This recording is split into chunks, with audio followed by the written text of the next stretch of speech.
ప్రకటన గ్రంథం 1వ అధ్యాయం 1వ వచనం ఎవరు చదవండి అమ్మా. ప్రకటన గ్రంథం 1వ అధ్యాయం 1వ వచనం.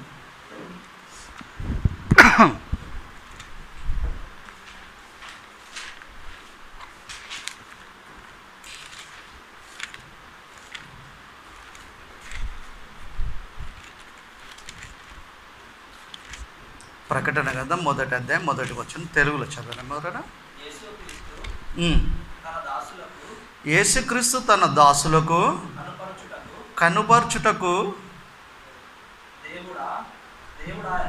దేవుడైనకు అనుగ్రహించిన ప్రత్యక్షత ఈ సంగతులు త్వరలో సంభవింపనై ఉన్నవి. ప్రార్థన చేసుకుంటాం.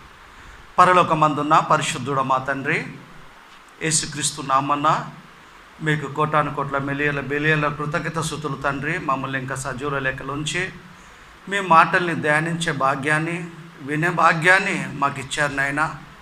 ఎంతోమంది లోకంలో లేరు, మేము ఇంకా సజీవంగా ఉన్నామంటే మా మంచితనం భక్తి పట్టి కాదు, మీ కనికరం బట్టి ఉన్నాం నాయన.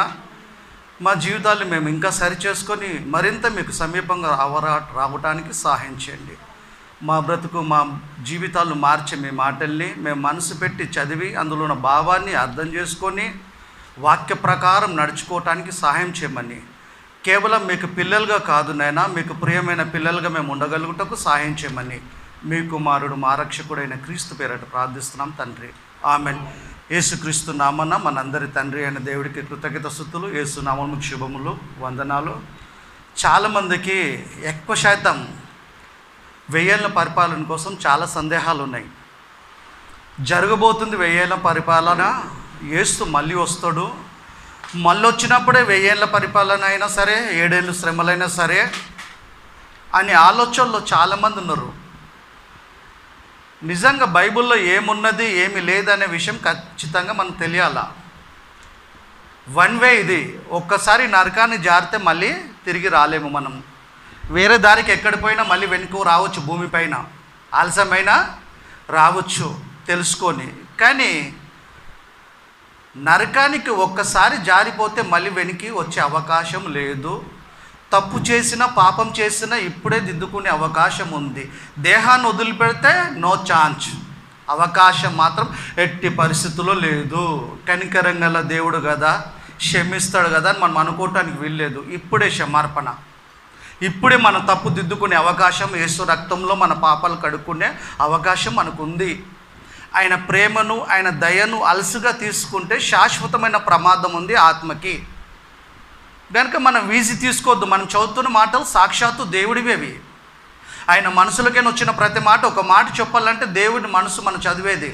కనుక నిర్లక్ష్యం చేయొద్దు, అజాగ్రత్తగా వినొద్దు, దానివల్ల మనకే ప్రమాదం. చాలామంది ఏమనుకుంటారంటే ప్రకటన గ్రంథం గురించి కొన్ని పుస్తకాలు కూడా రాశారు. మనం ఎక్కువ పరిశోధిస్తే బైబిల్ని అర్థం చేసుకోకుండా అపార్థం చేసుకుని రాశారు వాళ్ళు. ఎందుకంటే 1000 ఏళ్ళ పరిపాలన జరగబోతుంది అనే ఎక్కువ మంది పుస్తకాలు రాశాడు. మళ్ళీ ప్రకటన గ్రంథం స్పెషలిస్ట్ అని చెప్పుకున్నారు వాళ్ళు.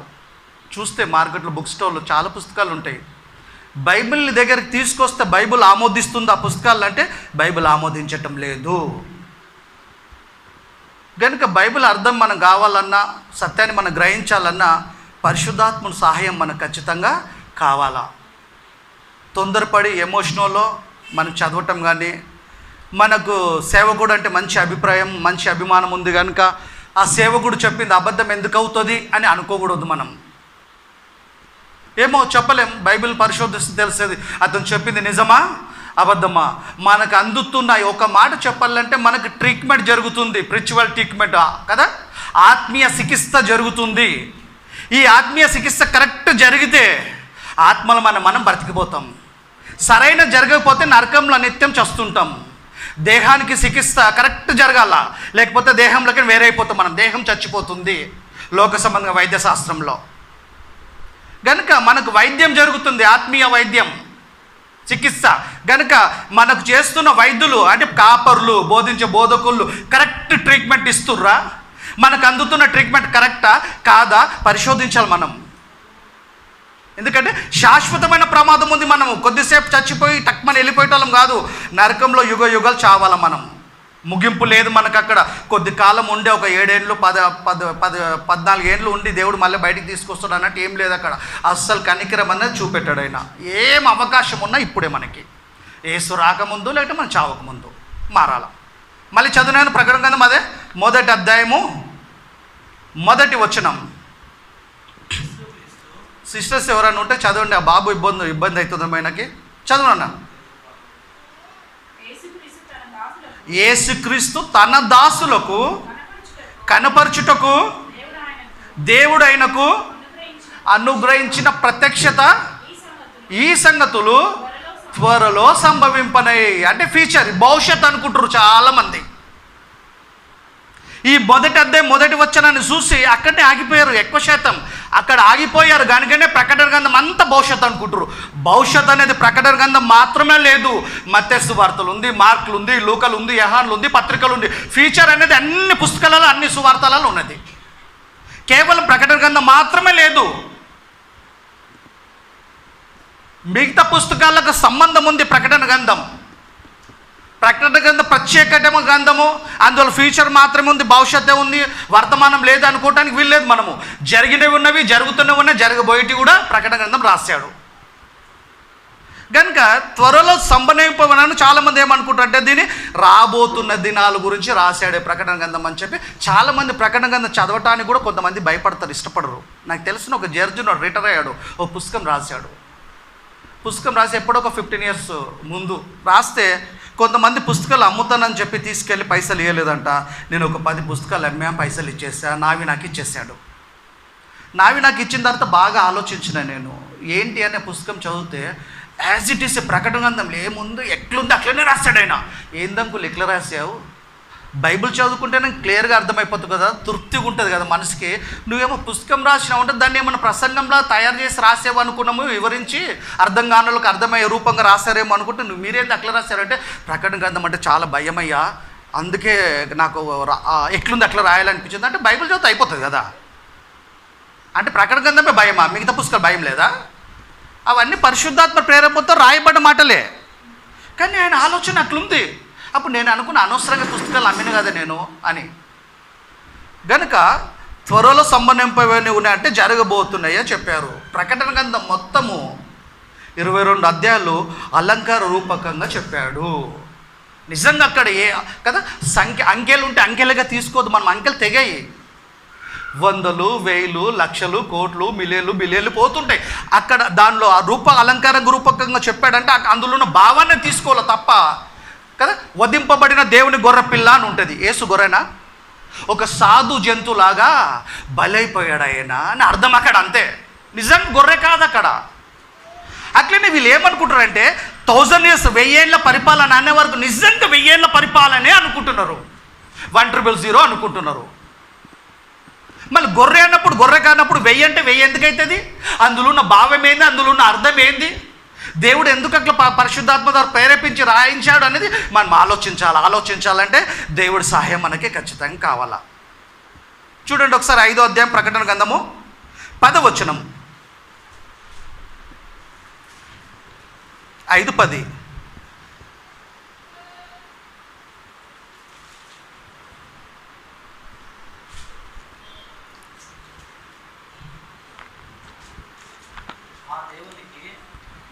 ప్రకటన గ్రంథము 5వ అధ్యాయము 10వ వచనం. మా దేవుడికి ఒక్క నిమిషం అయినా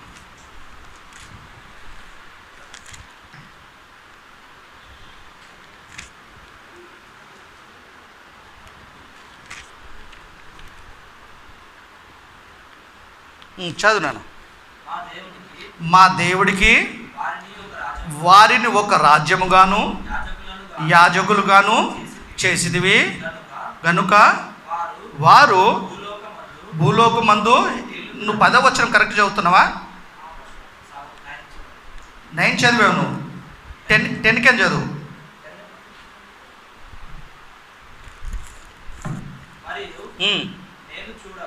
మరియు నేను చూడగా సింహాసనములను, జీవులను, పెద్దలను ఆవరించి ఉన్న అనేక దూతల స్వరము వినబడెను, వారి లెక్క కోట్ల కొలదిగా ఉండేను. చాలామంది దేవదూతలు అన్నమాట పరలోకంలో, కోట్ల కొలదిగా. లెక్క పెట్టలేము, ఇంకా ఇంత లెక్క అని చెప్పలేదు. కంటిన్యూ నాయనా.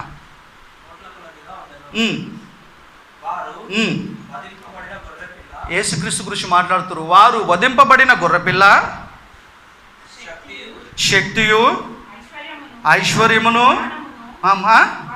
బలమును, ఘనతయు, మహిమయు, స్తోత్రములు ఉన్న అరుగుడై ఉన్న గొప్ప స్వరముతో చెప్పుచు ఉండిరి.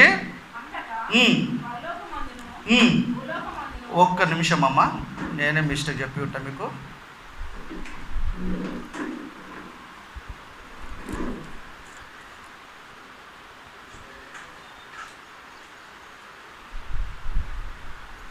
తొమ్మిదికి అని చదువుతామా కరెక్ట్గా? నీవు మనం పైకని చదివితే మహావృద్ధుడు ఆయన సింహాసనం మీద కూర్చుండు, తండ్రి అయిన దేవుడు. ఆయన చేతిలో ఒక గ్రంథం ఉంది, వెలుపల లోపట రాయబడి ఉంది. ఆ గ్రంథము తీసుకొని చదవటానికి యోగ్యుడు పరలోకం మందు లేడు, భూమి మీద లేడు, భూమి కింద లేడు. ఎక్కడ లేనప్పుడు యోహాను ఏడుస్తుంటాడు. సందర్భం అమ్మది. ఇప్పుడు చదవమ్మా 9. ఆ పెద్దలు నీవు ఆ గ్రంథము తీసుకొని దాని ముద్రలను విప్పుటకు యోగ్యుడవు, నీవు వధింపబడిన వాడవై నీ రక్తమిచ్చి యేసుక్రీస్తు గురించి అండి, నీ రక్తమిచ్చి ప్రతి వంశములోను, ఆ భాషలు మాట్లాడు వారిలోను, ప్రతి ప్రజల్లోనూ, ప్రతి జనములోను దేవుని కొరకు మనుషులను కొని మా దేవుడికి వారిని ఒక రాజ్యముగాను యాజకులుగాను చేసితివియా, చెయ్యుదునా, చేసితివి. అప్పటికి యేసుప్రభు మరణించాడా లేదండి? మరణించాడు. ప్రపంచ ప్రజలందరి కోసం ఆయన ప్రాణాన్ని పెట్టాడు, దారపోసాడు రక్తాన్ని, మరణించి తిరిగి లేచాడు. అంటే బైబిల్లో జరిగిపోయింది కూడా ప్రకటన గ్రంథంలో ఏమైంది? రాయబడింది. మనుషులందరి కొరకు ఆయన ప్రాణాన్ని పెట్టి తన రక్తం ఇచ్చి కొన్నాడు అనమాట. దేవుని పిల్లలు ఆదాము అవ్వలు ఆజ్ఞాతికరం ఇచ్చటం వల్ల దేవుని పిల్లలైన వీళ్ళు అపవాది పిల్లలుగా మారిపోయారు. ఇప్పుడు మళ్ళీ తీసుకోవాలి వాళ్ళని దత్తత, వాళ్ళని కొనాల. మళ్ళీ ఏం చేయాలా? తన ప్రాణాన్ని పెట్టాడు దేవుడు. తన కుమారుడిని పంపిస్తే ఆయన ప్రాణాన్ని పెట్టి వీళ్ళని కొన్నాడు మళ్ళా. కనుక ఈ దేశం ఆ దేశం, ఈ రాష్ట్రం ఆ రాష్ట్రం, ఈ కులం ఆ కులం ఏమి లేదు, అందరినీ కొన్నాడు ఆయన. ఇప్పుడు ఆయనను అంగీకరిస్తే దేవుని పిల్లలం అయిపోతాం. దేవుని పిల్లలే ఆల్రెడీ, కానీ దేవుని అంగీకరించక ఆదాము అవ్వలు చేసిన తప్పు ద్వారా దూరం అయిపోయారు. దూరం అయిపోయిన వాళ్ళందరూ మళ్ళీ దగ్గరకు వచ్చేటానికి దేవుడు ఒక ప్రణాళిక వేశాడు. తన కుమారుడైన క్రీస్తుని లోకానికి పంపాడు. ఆయన ప్రాణాన్ని పెట్టి మనుషులందరూ కొన్నాడు. ఆయన కొన్ని ఏం చేశాడు? మా దేవునికి వారిని ఒక రాజ్యముగాను చేసితివి. రాజ్యం అంటే మనమే. రాజు ఎవరంటే యేసుక్రీస్తు అండి. తండ్రి కుడిపార్శ్వం ఆస్తునుడే ఉన్నాడు. ఇప్పుడు మళ్ళీ చట్టం ఏంటంటే 66 పుస్తకాలు, బైబుల్ గ్రంథం 66 గ్రంథాలు. ఈ చట్టాన్ని బట్టి క్రీస్తు పరిపాలన చేస్తున్నాడు. ఆయన చట్టం కింద ఉన్న మనం కూడా పరిపాలన చేస్తున్నాం. ఎలా చేస్తున్నామో బైబిల్లో చూసుకుంటాం. అలాని చూడండి, మొదటి అధ్యాయం 9వ వచనం చూడమ్మా. ప్రకటన మొదటి అధ్యాయం 9వ వచనం.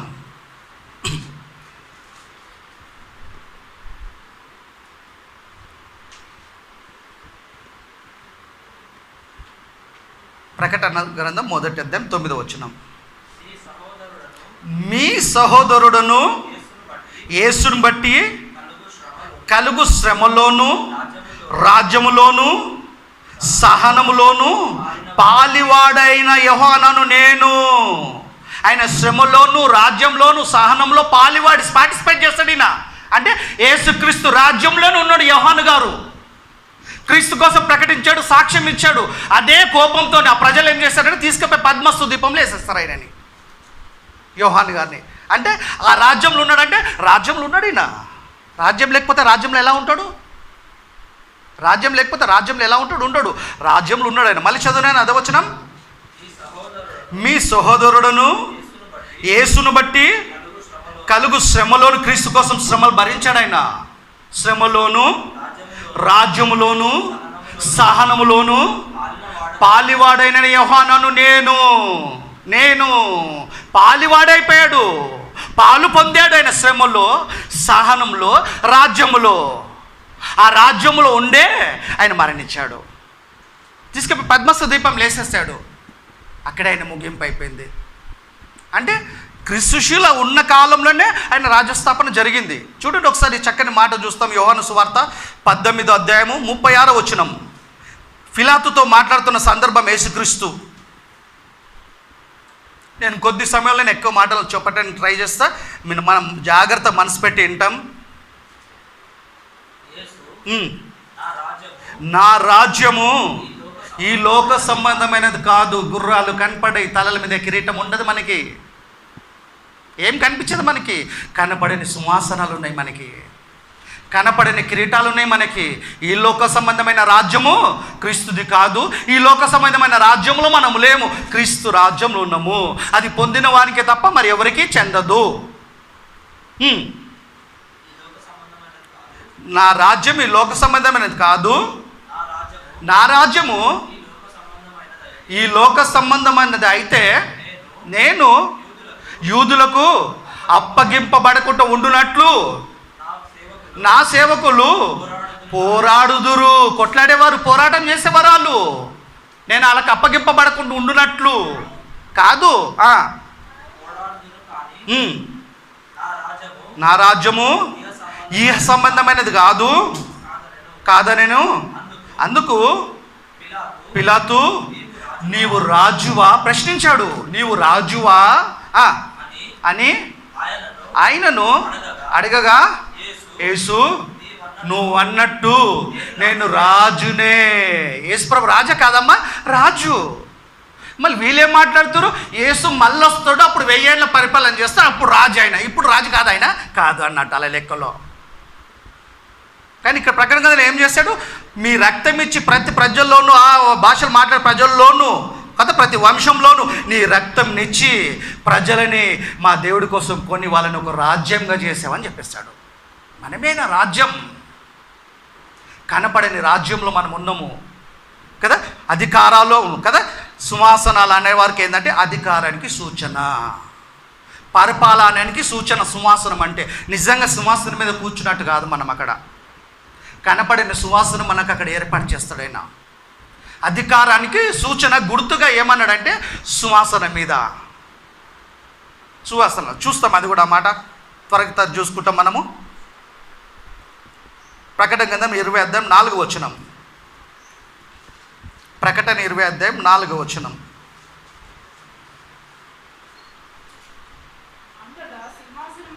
అంతటా సింహాసనములు చూసి వాటి మీద ఆసనులై ఉండువారికి విమర్శన చేయటం అంటే ఏంది? తీర్పు తీర్చుటకు. ఇది తప్పు, ఇది ఒప్పు, ఇది దేవుని చిత్తం కాదు, ఇది దేవుని చిత్తం చెప్పటం, తీర్పు తీర్చటం, విమర్శన చేయుటకు. సింహాసనం మీద ఆసనాలు అంటే కూర్చున్నారు వాళ్ళు 12 మంది. చదవం మళ్ళా మొదటి వచనం, అదే వచనం. అంతటా సింహాసనమందు సింహాసనము చూచి తిని వాటి మీద ఆసనులైన వానిని విమర్శన చేయుటకు అధికారం ఇవ్వబడెను. సింహాసనం మీద కూర్చున్నారు, వాళ్ళకి అధికారం ఉందంటే ఏంటంటే విమర్శన చేయుటకు. అలంకార రూపకంగా చెప్పాడు మనం. ఇది నిజంగా సింహాసనం కనపడే అక్కడ, కిరీటాలు కనపడే అక్కడ మనకి.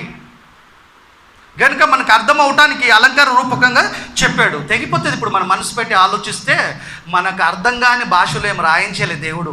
మనసు పెట్టి చదివితే ఖచ్చితంగా మన వాక్యము అర్థమవుతుంది. అర్థమైతే చాలా ఆనందం ఉంటుంది, అర్థం కాకపోతే అయ్యమయ్యగా ఉంటుంది, అంత కన్ఫ్యూజ్గా ఉంటుంది. తలగొట్టుకోవాలి ఏది నిజమని. తలగొట్టుకునే పనే లేదండి మనకి. పరిశుద్ధాత్ముడు చెప్పేదో వచ్చిన తర్వాత ఏది రహస్యం లేదు. దేవుడు అన్నీ ఓపెన్ చేసేసాడు. మనసు పెట్టి చదవటానికి, ఖచ్చితంగా ఆయన మీద నమ్మకం పెట్టడానికి మనకు చేత కావాలి తప్ప అర్థం కాదంటూ బైబిల్లో ఏమీ లేదు. ప్రకటన గ్రంథం ఏముందో మిగతా పుస్తకాలలో కూడా అదే ఉంది. 66 పుస్తకాలలో లేనిది ప్రకటనలు ఏం లేదు, అన్నిట్లో ఉన్నదే ఇందులో ఉంది. ఇందులో ఏంటంటే అలంకార రూపకంగా రాయించాడు దేవుడు, అంతే. ఎక్కువ మాటల్ని కొన్ని వచనాలలో రాయించాడు అర్థమవటానికి కదా. ఎవరు చాలా ఎదుగుతుంటే ఏమంటాం మనం? వాళ్ళు కొండంత ఎదిగిపోతుర్రు అంటారు. నిజంగా కొండంత ఎదుగుతారు. దాని అర్థం ఏంటంటే చాలా ఉన్నతంగా ఎదుగుతురు అని అర్థం. అలంకార రూపకాది. నిజంగా అంత కాదు. నిజంగా ఎదుగుతారా కొండంతా? ఎవరు ఎదుగరు. దాని అర్థం అది అంతే కదా. ఎవరిని పొగుడుతున్నప్పుడు కూడా కదా, నువ్వు చంద్రునిలాగా ఉన్నావు, నక్షత్రాలాగా ఉన్నావు, స్టార్స్ అంటాం. ఏంటంటే ఉన్నతంగా అలా నువ్వు వర్ణించడానికి ఆ పదం ఉపయోగిస్తామే తప్ప నిజంగా స్టార్స్ కారు వాళ్ళు. ఎందుకైతే స్టార్స్ వాళ్ళు కారలు అట్లా అంతే తప్ప నిజంగా నక్షత్రమే కాదు అక్కడ. నిజంగా ఆ విధంగా ఎలుగలుగు వాళ్ళు. నక్షత్రం పవర్ అంత పవర్ ఎవరికి ఉంటుంది? ఎవరికి ఉండదు. చదమ్మా. మరి కూర మృగమునకైనను దాని ప్రతిమకైనను నమస్కారము చెయ్యక తమ నొసలియందు చేతులయందు కానీ దాన్ని ముద్ర వేయించుకొనని వారిని యేసు విషయమై తామిచ్చిన సాక్ష్యము నిమిత్తము దేవుని వాక్యము నిమిత్తము శిరఛేదనము చేయబడిన ఆత్మలను చూసి తిని. ఫస్ట్ ఏం చెప్పాడు? వీళ్ళు సింహాసనం మీద కూర్చున్నారు, వీళ్ళకి అధిక విమర్శన చేయడానికి అధికారం కలిగింది. వీళ్ళు ఎట్లాంటి వాళ్ళు అంటే ఆ ప్రతిమ కూర మృగముకైనను దాని ప్రతిమ అంటే డబ్బండి. డబ్బు కోసం మనిషి ఎంత దారుణానికైనా దిగజారుతాడు. డబ్బు కోసం మంచి మంచి భక్తులు విశ్వాసం నుండి తొలగిపోయారు. ప్రభు చిత్తమైతే ఆ ప్రతిమ ఏంటో మనం నెక్స్ట్ టైం మాట్లాడతాం. రెండింటిని ఇప్పుడు ఎక్స్ప్లెయిన్ చేయాలంటే కుదరదు కదా. ఆ డబ్బు కదా, దానికి మళ్ళీ చదవము ఒక్కసారి మాట దయచేసి.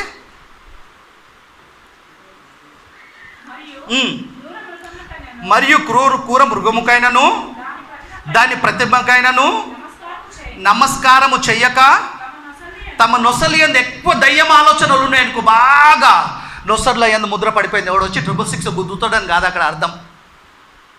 గొర్రె అంటే గొర్రె కాదు, ఆడ 6 అంటే 6 కాదని అది అర్థం. చాలామందిలోకి అదే అయిపోయింది, అదే కన్విన్స్ చేసింది అందరిని అట్లా.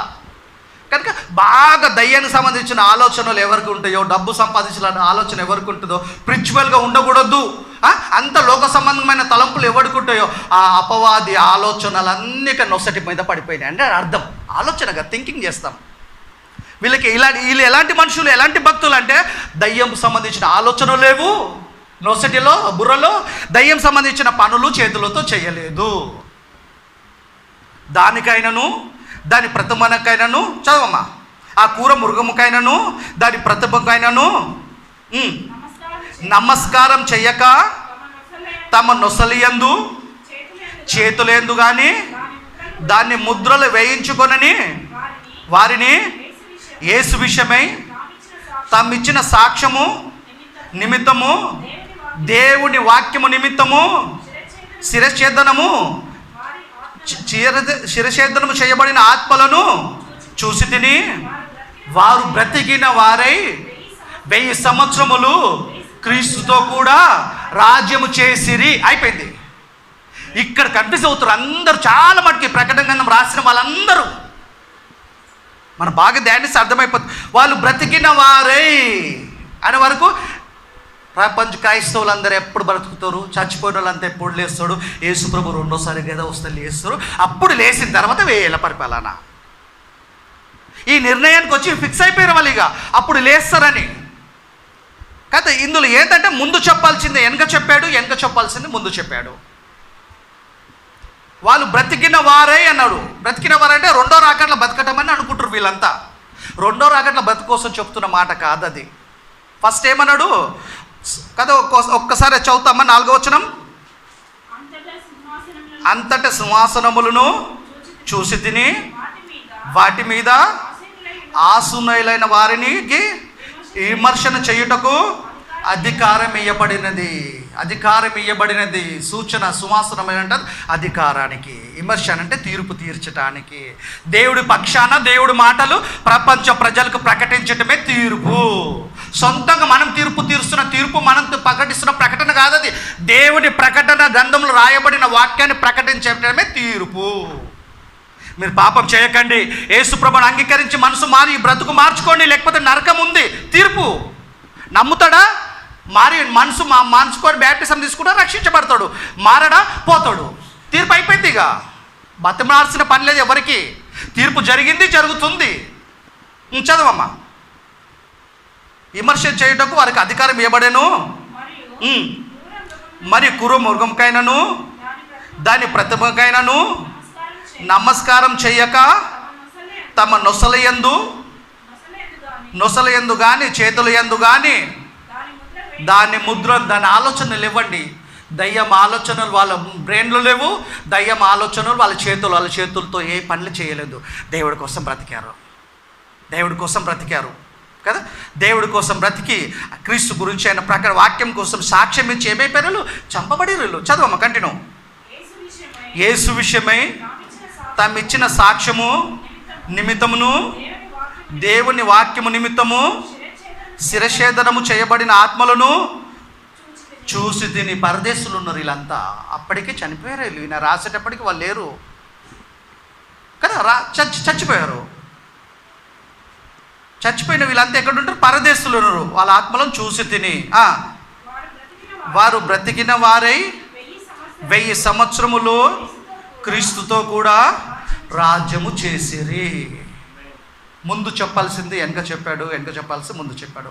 వాళ్ళు బ్రతికున్నప్పుడు వాళ్ళ క్యారెక్టర్ ఎలా ఉందంటే, మూగముకైనాను దాని ప్రతిమకైనాను నమస్కరించలేదు. వాటి ముద్రలు ఆయన వాళ్ళ నొసలు యందు కానీ వాళ్ళ చేతులు యందు కానీ లేదు. క్రీస్తు కోసం బ్రతికి హతసాక్షులు అయిపోయారు వాళ్ళు. కనుక ముందు చెప్పాల్సింది ఏం చేస్తారంటే, అయితే వాళ్ళు హతసాక్షులు కాకముందు ఎలా చెప్పారంటే, సింహాసనం మీద ఉన్నాయి వాళ్ళను ప్రజలందరికీ ఏం చేస్తారు? వాళ్ళు విమర్శన చేస్తున్నారు. చూస్తాం. అది సింహాసనం అంటే అధికారానికి సూచనగా, ప్రకటనకి, పరిపాలనకి సూచనగా చెప్పాడు ఇక్కడ. చూస్తాం. మత్తయి సువార్త 19:27 అన్న తెలుగు లేదా? చదవటం ఎవరు? ప్రకటన మత్తయి సువార్త 19:27.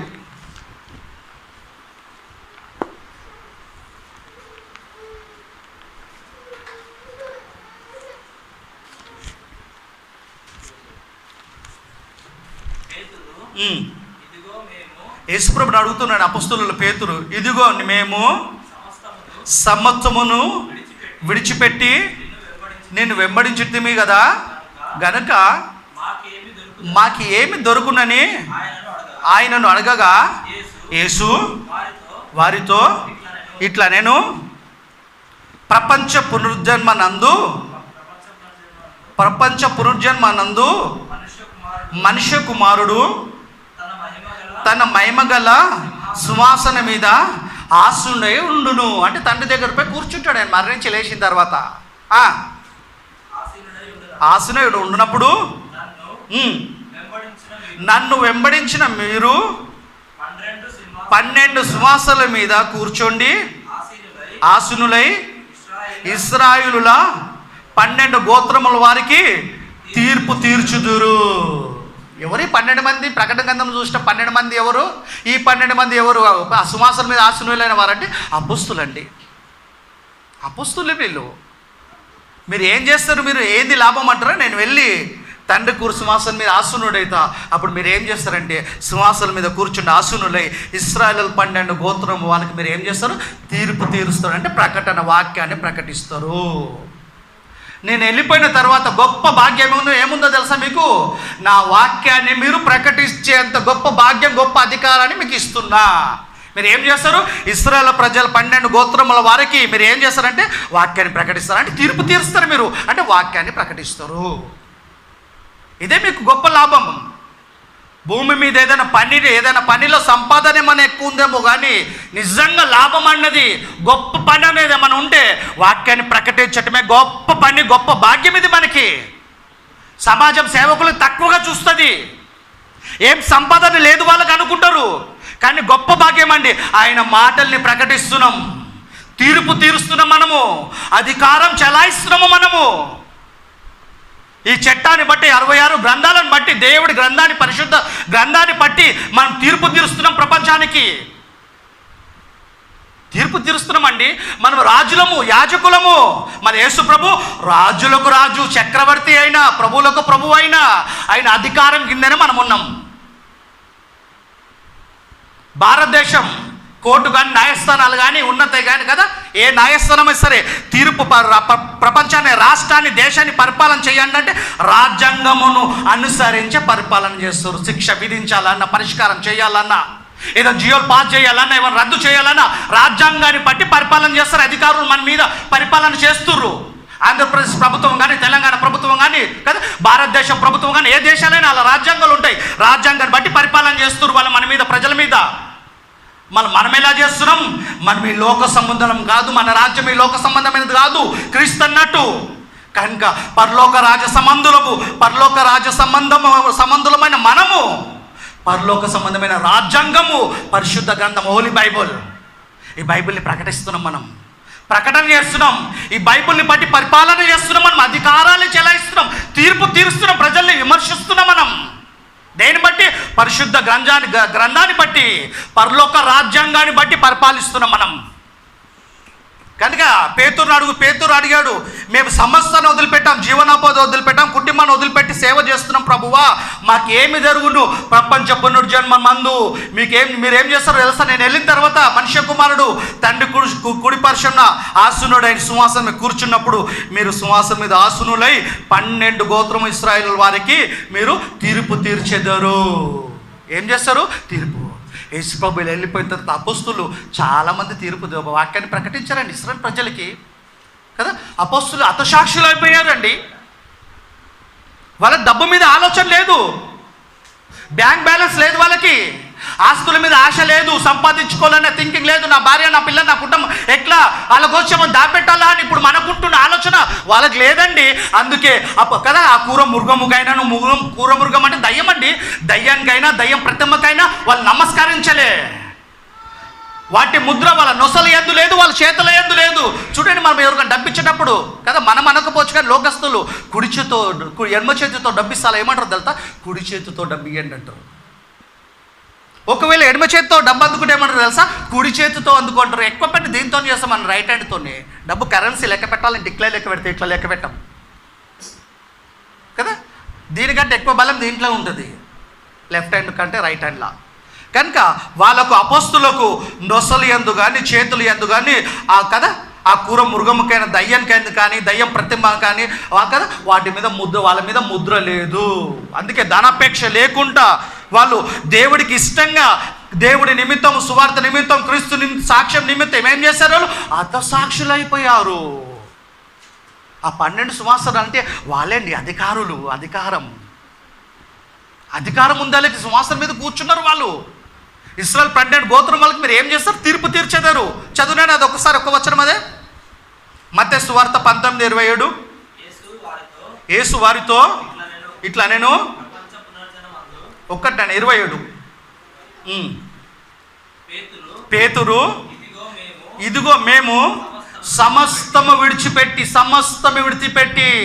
కొంతమంది ఏమంటారు తెలుసా? సమస్తం విడిచిపెట్టి అంటే చాలా గొప్పగా ఫీల్ అవుతారు. దేవుడికి మేము ఏమో చేసుకుంటున్నాం. కొంతమంది అంటారు, నేను ఇంత ఎడ్యుకేషన్, ఇంత చదివిన, ఇంజనీరింగ్ ఉద్యోగం వదిలిపెట్టా. ఆయన ఉద్యోగం వదిలిపెడితే దేవుడికి ఏమో చేస్తున్నావా?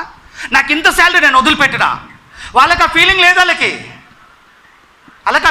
వాళ్ళకి ఏం వదిలిపెట్టినా లాభం నీకు కానీ దేవుడి కాదు. నువ్వు చేయకపోతే ఇంకోళ్ళు చేస్తారు పరిచర్య, నువ్వు లేకపోతే ఇంకోళ్ళు లేరు. ఆయనకి ఎవరు ప్రపంచంలో? ఆయన వల్ల మనం బ్రతుకుతున్నాము, మన వల్ల ఆయనకి ఏం ఒరిగేది లేదు. దేవుడికి ఆయనను అంగీకరిస్తే మనకు ఉపయోగం ఉంది, నరకం తప్పించుకుంటాం. ఆయనకేం కాదు, పుట్టించినందుకు బాధపడతాడు, ఇంకా మాట లేదని. కనుక అతిశయత అనేది ఉండకూడదు మనకి. మేము సమస్తము విడిచిపెట్టామయ్యా ప్రభువా, మాకేమి ప్రయోజనం అని అడుగుతుండు. ఎవరిని? సాక్షాత్తు యేసు ప్రభుని అడుగుతుండు పేతురు. సమస్తమును విడిచిపెట్టి నిన్ను వెంబడించితిమి గనుక మాకు ఏమి దొరుకునని ఆయనను అడగగా యేసు వారితో ఇట్లా నేను ప్రపంచ పునర్జన్మ అంటే ప్రపంచంలో ఉన్న ప్రజలందరూ, లోకమన్నా, దేశమన్నా మట్టి కాదో ఈ మనుషులు అని తెలుసు మనకి. ఈ మనుషులు పునర్జన్మ పొందే అవకాశాన్ని దేవుడిచ్చాడు. ఎలాగంటే బ్యాప్టిజం ద్వారా. ప్రపంచ ప్రజలందరూ పునర్జన్మ పొందుతున్నారు. నమ్మి బ్యాప్టిజం తీసుకున్న వాళ్ళు పునర్జన్మ. ప్రపంచానికి అవకాశం ఉందా పునర్జన్మించడానికి? మళ్ళీ పుట్టడానికి అవకాశం ఉందా అంటే మళ్ళీ అవకాశం ఉంది. ఆత్మీయంగా చచ్చిపోయిన వీళ్ళు మళ్ళీ పుట్టే అవకాశం ఉంది. దాన్నే పునర్జన్మ అన్నాడు. ప్రపంచంలోని ప్రజలందరికీ ఉంది అవకాశం ప్రభుని అంగీకరించి నమ్మి బ్యాప్టిజం తీసుకొని తిరిగి జన్మించటం. అందుకే అన్నాడు ప్రపంచ పునర్జన్మ నందు మీరు మనుష్య కుమారుడు తన మహిమగల సింహాసనం మీద ఆసీనుడై ఉన్నప్పుడు నన్ను వెంబడించు. మీరు 12 సింహాసనం మీద ఆసీనులై ఇశ్రాయేలు 12 గోత్రముల వాళ్ళను ఏలుదురు. ఏమన్నా తీర్పు తీస్తారా అంటే చదువునైనా తీర్పు తీర్చుదురు. తీర్పు తీర్చటం అన్నా పరిపాలించటం అన్నా ఏలటం అన్నా అధికారానికి గుర్తు. సింహాసనం మీద మీరు కూర్చొని అధికారం చేయాలి. మళ్ళీ ఆ యేసుప్రభు వెళ్ళిపోయిన తర్వాత ఎక్కడండి సింహాసనం మీద కూర్చురాలు? ఎక్కడ సింహాసనం కనపడలే మనకి, ఎక్కడ కిరీటాలు కనపడలే మనకి. అధికారానికి గుర్తుగా చెప్పాడు అది. అప్పుడు ఇస్తాడు అక్కడ ఇస్తాడు సింహాసనం.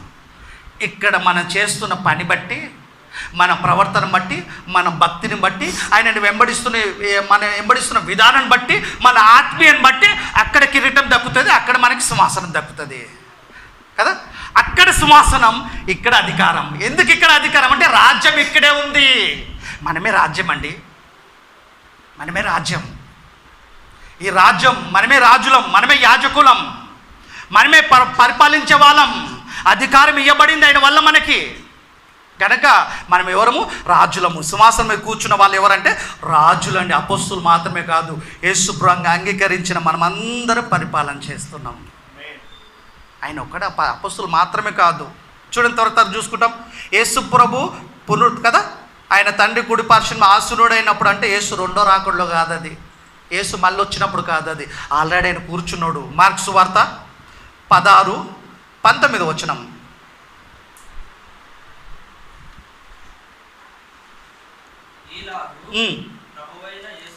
ఇలాగు ప్రభువైన యేసు వారితో మాట్లాడిన తర్వాత పరలోకమునకు చేర్చుకొనబడి దేవుని కుడి పార్శ్వమున ఆసీనుడు అంటే కూర్చున్నాడు. తండ్రి కుడి పార్శ్వమున పోయి అక్కడ ఆయన కూర్చున్నాడు, చక్రవర్తి. ఆయన రాజులకు రాజు, ప్రభులకు ప్రభు. మనము రాజులము, యాజకులము. మనము ఆయన అధికారం కింద ఉన్నాం. మనము ఆయన చక్రవర్తి, ఆయన అధికారం కింద ఉన్నాము. ఈయన ఆసీనుడు ఎక్కడ కూర్చున్నాడు. ఈ అపోస్తులు ఏం చేశారు? ఇశ్రాయేలు 12 గోత్రం వాళ్ళకి ఏం చేస్తారు? వాక్యాన్ని ప్రకటించారు. వాళ్ళ జీవితాంత కాలంపై సువార్త నిమిత్తం, క్రీస్తు నిమిత్తం, సాక్ష్యం నిమిత్తం ఏమారు? హతసాక్షి చేయబడిరు వాళ్ళు. అలాంటి ఆత్మలను నేను చూసి తిని అని యోహాను ప్రకటన గ్రంథం రాస్తున్నప్పుడు ఆ ప్రత్యక్షత బట్టి రాస్తున్నాడు అక్కడ. అంటే వాళ్ళు బ్రతికినప్పుడు ఈ విధంగా బ్రతికారు కదా. కూర మృగమ్మకైనాను దాని ప్రతిమకైనాను నమస్కరించలే. వాళ్ళ ముద్ర, దయ్య ముద్ర కానీ, దాని ప్రతిమ ముద్ర కానీ వాళ్ళ నొసలు యందు లేదు, వాళ్ళ చేతుల యందు లేదు. సువార్త నిమిత్తం, దేవుని నిమిత్తం, క్రీస్తు నిమిత్తం, సాక్ష్యం నిమిత్తం వాళ్ళు చంపబడిర్రు, హతసాక్షులు అయిపోయారు వాళ్ళు అని చెప్పాడు. వాళ్ళు బ్రతికిన వారే అన్నాడు. వాళ్ళు బ్రతికిన వారంటే రెండోసారి వచ్చినప్పుడు అనుకుంటారు వాళ్ళు. అది కాదు, అది కూడా చూసుకుంటాం మనం. అయితే ఇప్పుడు తీర్పు జరుగుతుందా? చూడండి, యోహాను సువార్త 12:30-48. యోహాను సువార్త 12:48.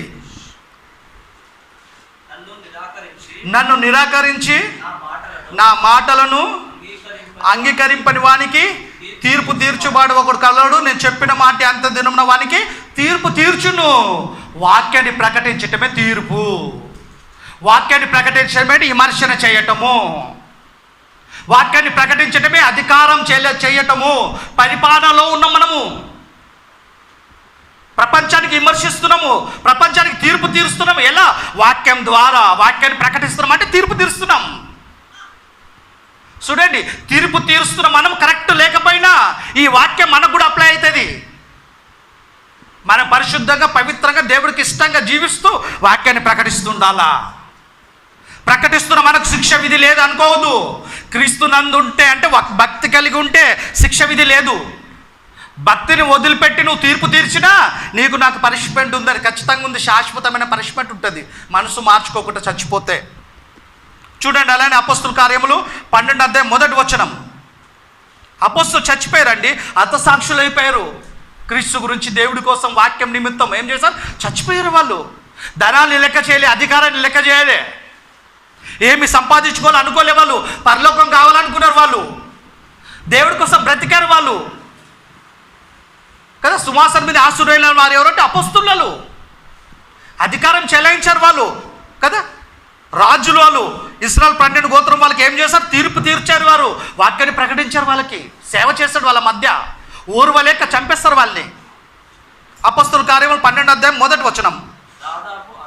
దాదాపు అదే కాలమందు రాజైన హేరోదు సంఘపు వారిలో కొందరిని బాధ పెట్టాడు. చాలామంది మనకు తెలుసు. సౌలుగా పిలువబడుతున్నప్పుడు కూడా క్రైస్తవులందరినీ, స్త్రీలను, పురుషులను అందరినీ హింసించేవాడు. తనకు ప్రాణాధారంగా ఎంచుకున్నాడు. ప్రధాన యాజకుల చేత అధికారం పొంది దమస్కు పట్టణానికి వెళ్ళాడు క్రైస్తవులను ఇబ్బంది పెట్టడానికి. చాలామందిని చంపేస్తాడైనా, చాలామందిని హింసించాడు. డిసిప్లిన్ లేకుండా ప్రవర్తించాడైనా. స్త్రీలను కూడా లాక్కొచ్చాడు బయటికి ఇళ్ళకెళ్ళి. వాళ్ళందరూ భయంకరంగా శ్రమలు పొందారండి. అపోస్తలులు కాదు, మొదటి శతాబ్దంలో క్రైస్తవులు కూడా క్రీస్తు నిమిత్తం చాలా శ్రమలు అనుభవించారు. చచ్చిపోయారు వాళ్ళు, హతసాక్షులు అయిపోయారు. వీళ్ళంతా ఎవరు అనుకుంటారు? వీళ్ళందరికీ సింహాసనాలు ఉన్నాయి, అధికారం ఉంది వీళ్ళందరికీ. వాళ్ళకే కాదు, క్రైస్తవులం మనకు కూడా అధికారాలు ఇచ్చాడు ఆయన. మనం కూడా పరిపాలించే వాళ్ళం. భూమి మీద లోకంలో సెంటు భూమి లేదు, ఒక సొంత ఇల్లు లేదు. మనమేం అధికారం అనుకోకండి మీరు. ఆయన ఇచ్చిన అధికారం కనపడేది. ఆయన ఇవ్వబోతున్న సింహాసనం మనకు కనిపించదు. చదువునైనా 12:1 సంఘపు వారిలో కొందరిని బాధ పెట్టుటకు బలాత్కారంగా పట్టుకొని యోహాను సహోదరుడైన యాకోబును ఖడ్గముతో చంపించాను. ఖడ్గముతో దాదాపు అపోస్తలులు అందరూ హతసాక్షులు అయిపోయారు క్రీస్తు కోసం. వాళ్ళు బ్రతికినప్పుడు ఎలా బతికారంటే, వాళ్ళు దయ్యం ఆలోచనలు లేవు, దయ్యం చేతులు చేయలేదు, వాళ్ళ నొసట్లో కదా, వాళ్ళ బ్రెయిన్లో దయ్యం ఆలోచనలు. ఆ మృగంకైనాను, దాని ప్రతిమకైనా, డబ్బుకైనా నమస్కరించక, ధనాపేక్ష లేకుండా కదా, ప్రాణాలు పోయినా పర్లే, దేవుడి కోసం బ్రతకాలనుకున్నారు వాళ్ళు. అందుకే వాళ్ళని ఎలా పోల్చాడు? సింహాసనం మీద కూర్చున్నాడు. సింహాసనం మీద ఆసనం వెళ్ళారంటే అధికారంలో ఉన్నారు వాళ్ళు. గొప్ప భాగ్యం అది. సువార్త నిమిత్తము చంపబడిరు వాళ్ళు. తీరాను ప్రకటన గ్రంథం త్వరగా. అధికారానికి సూచన సింహాసనాలు. నిజంగా అధికారంలో కూర్చున్నట్టు కాదు. అధికారం ఉంది మనకి, సింహాసనం మాత్రం అక్కడ ఉంది. సీట్ అక్కడ ఉంది, అధికారం ఇక్కడ ఉంది. ఆ సీటు ఎప్పుడు ఉండేది? అది మన ప్రవర్తనను బట్టి, మన భక్తిని కాపాడుకుంటే నిత్యం అక్కడ కూర్చుంటాం. మిస్ అయిపోతే పోతాం ఇంక మనం. ప్రకటన గ్రంథం 20వ అధ్యాయము 4వ వచనం.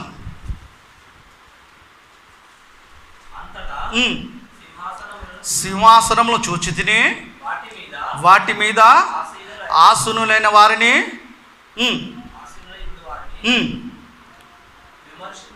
విమర్శించుటకు అధికారం ఇవ్వబడెను. మరియు క్రూర మృగముకైనను దాని ప్రతిమకైనను నమస్కారం చేయక కంటిన్యూ చదువునైనా. బైబుల్లో కరెక్ట్ ఉంటుంది, ఫోన్లో ఉండదు. నువ్వు ఫోన్ చూస్తున్నావా? ఫోన్లో అస్సలు లేదు. దయచేసి బైబుల్ చదవడమ్మా తెలుగులో. 4వ వచనం చదవమ్మా. ప్రకటన 24వ వచనం.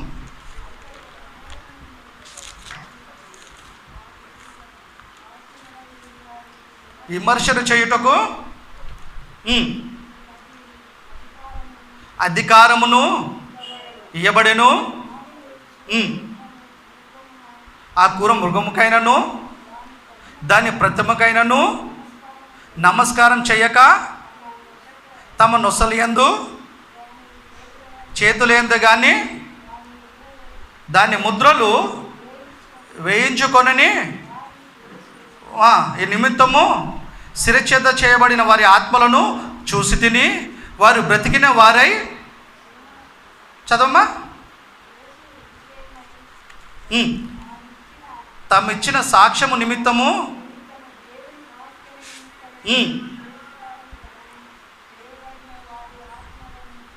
చూచి తిని వారు బ్రతికిన వారై 1000 సంవత్సరములు క్రీస్తుతో కూడా రాజ్యం చేసిరి. వాళ్ళు బ్రతికిన వారే అయిన వరకు వీళ్ళు రెండోసారి యేసు వచ్చినప్పుడు బ్రతుకుతారు అంటారు. ఆ బ్రతుకు కోసం చెప్పట్లేదు.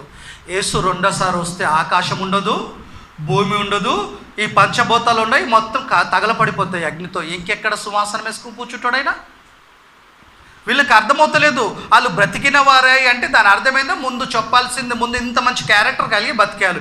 ఎలాంటి క్యారెక్టర్ వాళ్ళకంటే కదా, ఆ కూర మృగమకైనను దాని ప్రథమకైనను నమస్కరించక, నొసలు ఎందు కానీ చేతులు ఎందు కానీ ముద్ర వేయించుకోనకుండా బ్రతికారు వాళ్ళు. సువార్త నిమిత్తం, క్రీస్తు నిమిత్తం, దేవుని నిమిత్తం శిరశేష చేయబడిరు వాళ్ళు. అలాంటి ఆత్మలను చూస్తుంటే వాళ్ళు బ్రతికినప్పుడు ఇలా ఉన్నారు. వాళ్ళు బ్రతికిన వారై క్రీస్తుతో కూడా 1000 సంవత్సరాలు రాజ్యము చేసిరి. అయిపోయింది. బ్రతికిన వారే అన్నాడు. ఆ బతికిన వారు ఏంటి అనేది ఇప్పుడు చూడాలి మనం. రోమీలకు రాసిన పత్రిక, బైబిల్ చూడండి ఆయన. నువ్వు అమ్మ కొంచెం నెమ్మది చదువుతుంది కదా. రోమీలకు రాసిన పత్రిక 6:3.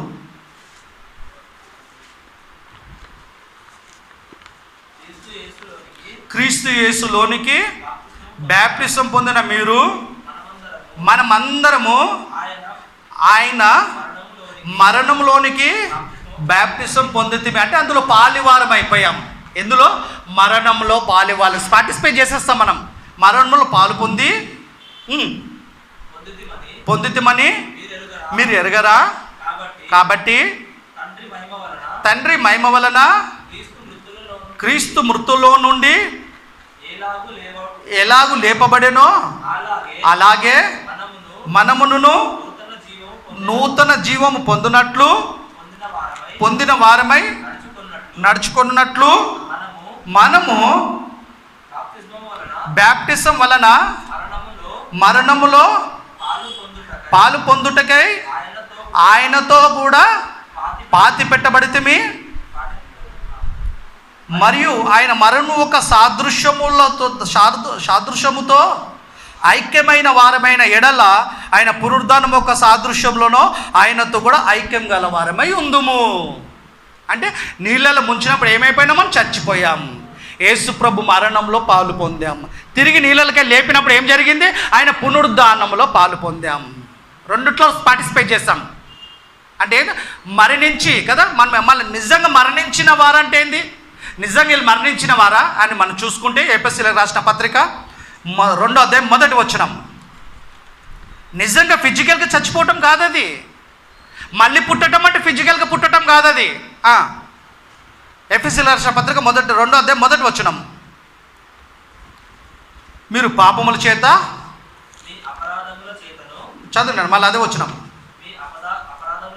మీరు మీ అపరాధముల చేతను పాపముల చేతను మీరు చచ్చిన వారే ఉండగా ఆయన మిమ్మలను క్రీస్తుతో కూడా బ్రతికించెను. పాపంలో అపరాధంలో చచ్చిపోయిన మనము దేవుని దృష్టిలో ఫిజికల్గా బతికే ఉన్నాం. మనము పాపంలో అపరాధంలో చచ్చిపోయిన మనని, ఆత్మీయంగా చచ్చిపోయిన మనని యేసుక్రీస్తుని అంగీకరించి బ్యాప్టిజం తీసుకోవటం వల్ల చచ్చిపోయిన మనని బ్యాప్టిజం అనగా ఏంటంటే పాతి పెట్టుట, పూడ్చిపెట్టుట అని అర్థం.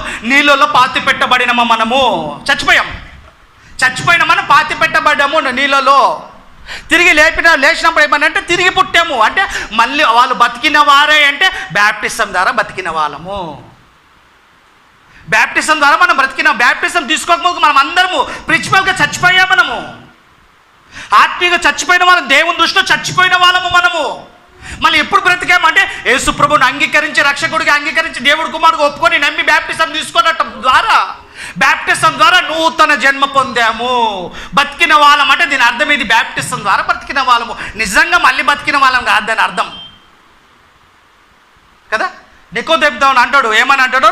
ఒకడు తిరిగి జన్మిస్తేనే పరలోక రాజ్యం చూడలేడంటే ముసలివాడైన వాడు మళ్ళీ తల్లి గర్భంలోకి ఎలా పోతాడు అంటే అప్పుడు యేసుప్రభు అంటాడు, నువ్వు యూదులకు బోధకుడే ఉండి నీకు తెలియదా నికోదేము? ఒకడు నీటి మూలముగా ఆత్మ మూలంగా జన్మించాలా. నిజంగా జన్మించటం నిజంగా బర్త్ కాదది, సాదృశ్యం కనుక అపరాధం చేత పాపం చేత చచ్చిపోయిన మనని ఏం చేస్తాడు? యేసుక్రీస్తు వాక్యం వినటం వల్ల మనకేమైందంటే మనని బతికించాలనుకున్నాడు కనుక ఆయన వాక్యం విన్న మనము స్పిరిచువల్గా చచ్చిపోయినాం కదా, ఫిజికల్గా బతికే ఉన్నాము. మనని ఏం చేస్తాడు? చచ్చిపోయిన మనని ఏం చేయాలి? ఫస్ట్ నీటిలో పాతి పెట్టబడాడు. నిజంగా చచ్చిపోతే మట్టిలో పాతి పెడతాం. కొంతమంది తగలి పెడతారు అనుకో, అది వాళ్ళ విషయం అది కదా. మనం ఫిజికల్గా చచ్చిపోలేము, స్పిరిచువల్గా చచ్చిపోయాం కనుక ఏం చేస్తాడైనా నీళ్ళలో పాతి పెట్టాం. మనము నీళ్ళలో పాతి పెట్టామంటే సమాధి చేసేస్తాడు. నీటిలో సమాధి అయిపోయింది. తిరిగి లేపాడు వెంటనే, భాషను వెంటనే లేపుతాడు. సిస్టర్ కానీ బ్రదర్ కానీ లేపినంటే ఏమవుతుంది? తిరిగి లేచినామంటే మళ్ళీ పుట్టాము. చచ్చిపోయిన మనము తిరిగి పుట్టాము. పాపంలో అపరాధంలో చచ్చిపోయిన మనని పాతి పెట్టబడిన వెంటనే కదా నూతన జన్మ జరిగింది. ఆత్మీయంగా మళ్ళీ పుట్టాం. మనము మన స్వభావం మారిపోయింది కనుక వాళ్ళు బ్రతికిన వారే అంటే బ్యాప్టిజం ద్వారా బతికారని అర్థం. చూడండి ఒకసారి రోమీలకు రాసిన పత్రిక ఇందాక చదివింది ఒకసారి 6:3. క్రీస్తు యేసులోనికి, నెమ్మది చదువునైనా, క్రీస్తు యేసులోనికి బ్యాప్టిజం పొందిన మనమందరం వాళ్ళే కాదు, ఇక్కడ మనమందరము ఆయన మరణంలోనికి బ్యాప్టిజం పొందుతామని మీరు ఎరగరా? ఆయన అందరి పాపాలను భరించి మరణించాడు. మనం ఏం చేసాం? పాపంలో అపరాధంలో చచ్చిపోయిన మనని బ్యాప్టిజం ద్వారా మళ్ళీ బతికించాడు. మనం ఎవరిది భరించలే, మన పాపం మనమే, మన పాపం చేత మనమే చచ్చిపోయాము. అందరి శిక్ష ఆయన భరించాడు. చదువునమ్మా. కాబట్టి తండ్రి మహిమ వలన క్రీస్తు మృతుల్లో నుండి ఎలాగు లేపబడెనో అలాగే మనమును నూతన జీవము పొందిన వారమై నడుచుకొనున్నట్లు మనం బ్యాప్టిజం వలన మరణములో పాలు పొందుటకై ఆయనతో కూడా పాతి పెట్టబడితిమి. మరియు ఆయన మరణము యొక్క సాదృశ్యమందు ఆయనతో ఐక్యం గలవారమైన ఎడల ఆయన పునరుద్ధానము యొక్క సాదృశ్యములో ఆయనతో కూడా ఐక్యం గలవారమై ఉందుము. నీళ్ళలో ముంచినప్పుడు ఆయన మరణములో మరణంలో పాలు పొందిన వాళ్ళం, ఐక్యం కలిగిన వాళ్ళం అంటే పాలు పొందేస్తాం. తిరిగి నీటిలోకి లేచినప్పుడు ఆయన పునరుద్ధానంలో కూడా పాలు పొందేస్తాం. అంటే ఇప్పుడు ఏమైంది? మనము ఆత్మీయంగా పాపంలో అపరాధం చచ్చిపోయిన మనని పాతి పెట్టబడ్డాడు. నీళ్ళలో సమాధి చేసేస్తారు. తిరిగి లేచినప్పుడు మళ్ళీ పుట్టాం మనం. వాళ్ళు బ్రతికిన వారంటే చచ్చిపోయిన మనము మళ్ళీ బ్రతికాం. మనం ఆత్మీయంగా చచ్చిపోయిన మనం మళ్ళీ బ్రతికాము, మనం బతికాం. కంటిన్యూ చదువునైనా.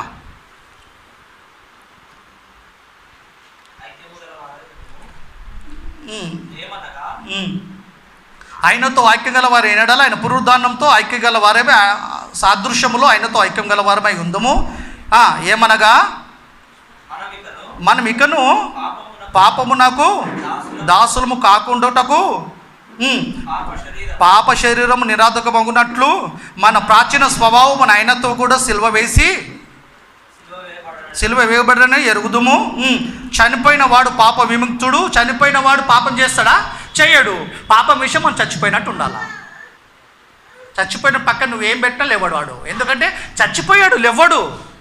మనం కూడా ఎలాంటి దేవుడికి వ్యతిరేకమైన కార్యాలు చేసే అవకాశాలు వచ్చినా ధనాపేక్ష కానీ ఇంకేదైనా సరే ఈ లోకంలో పాపం విషయంలో చచ్చిపోయిన వాళ్ళగానే ఉండాలి మనం. ఎందుకంటే ఆయన మరణంలో సమాధిలో మనం ఏం చేస్తాం?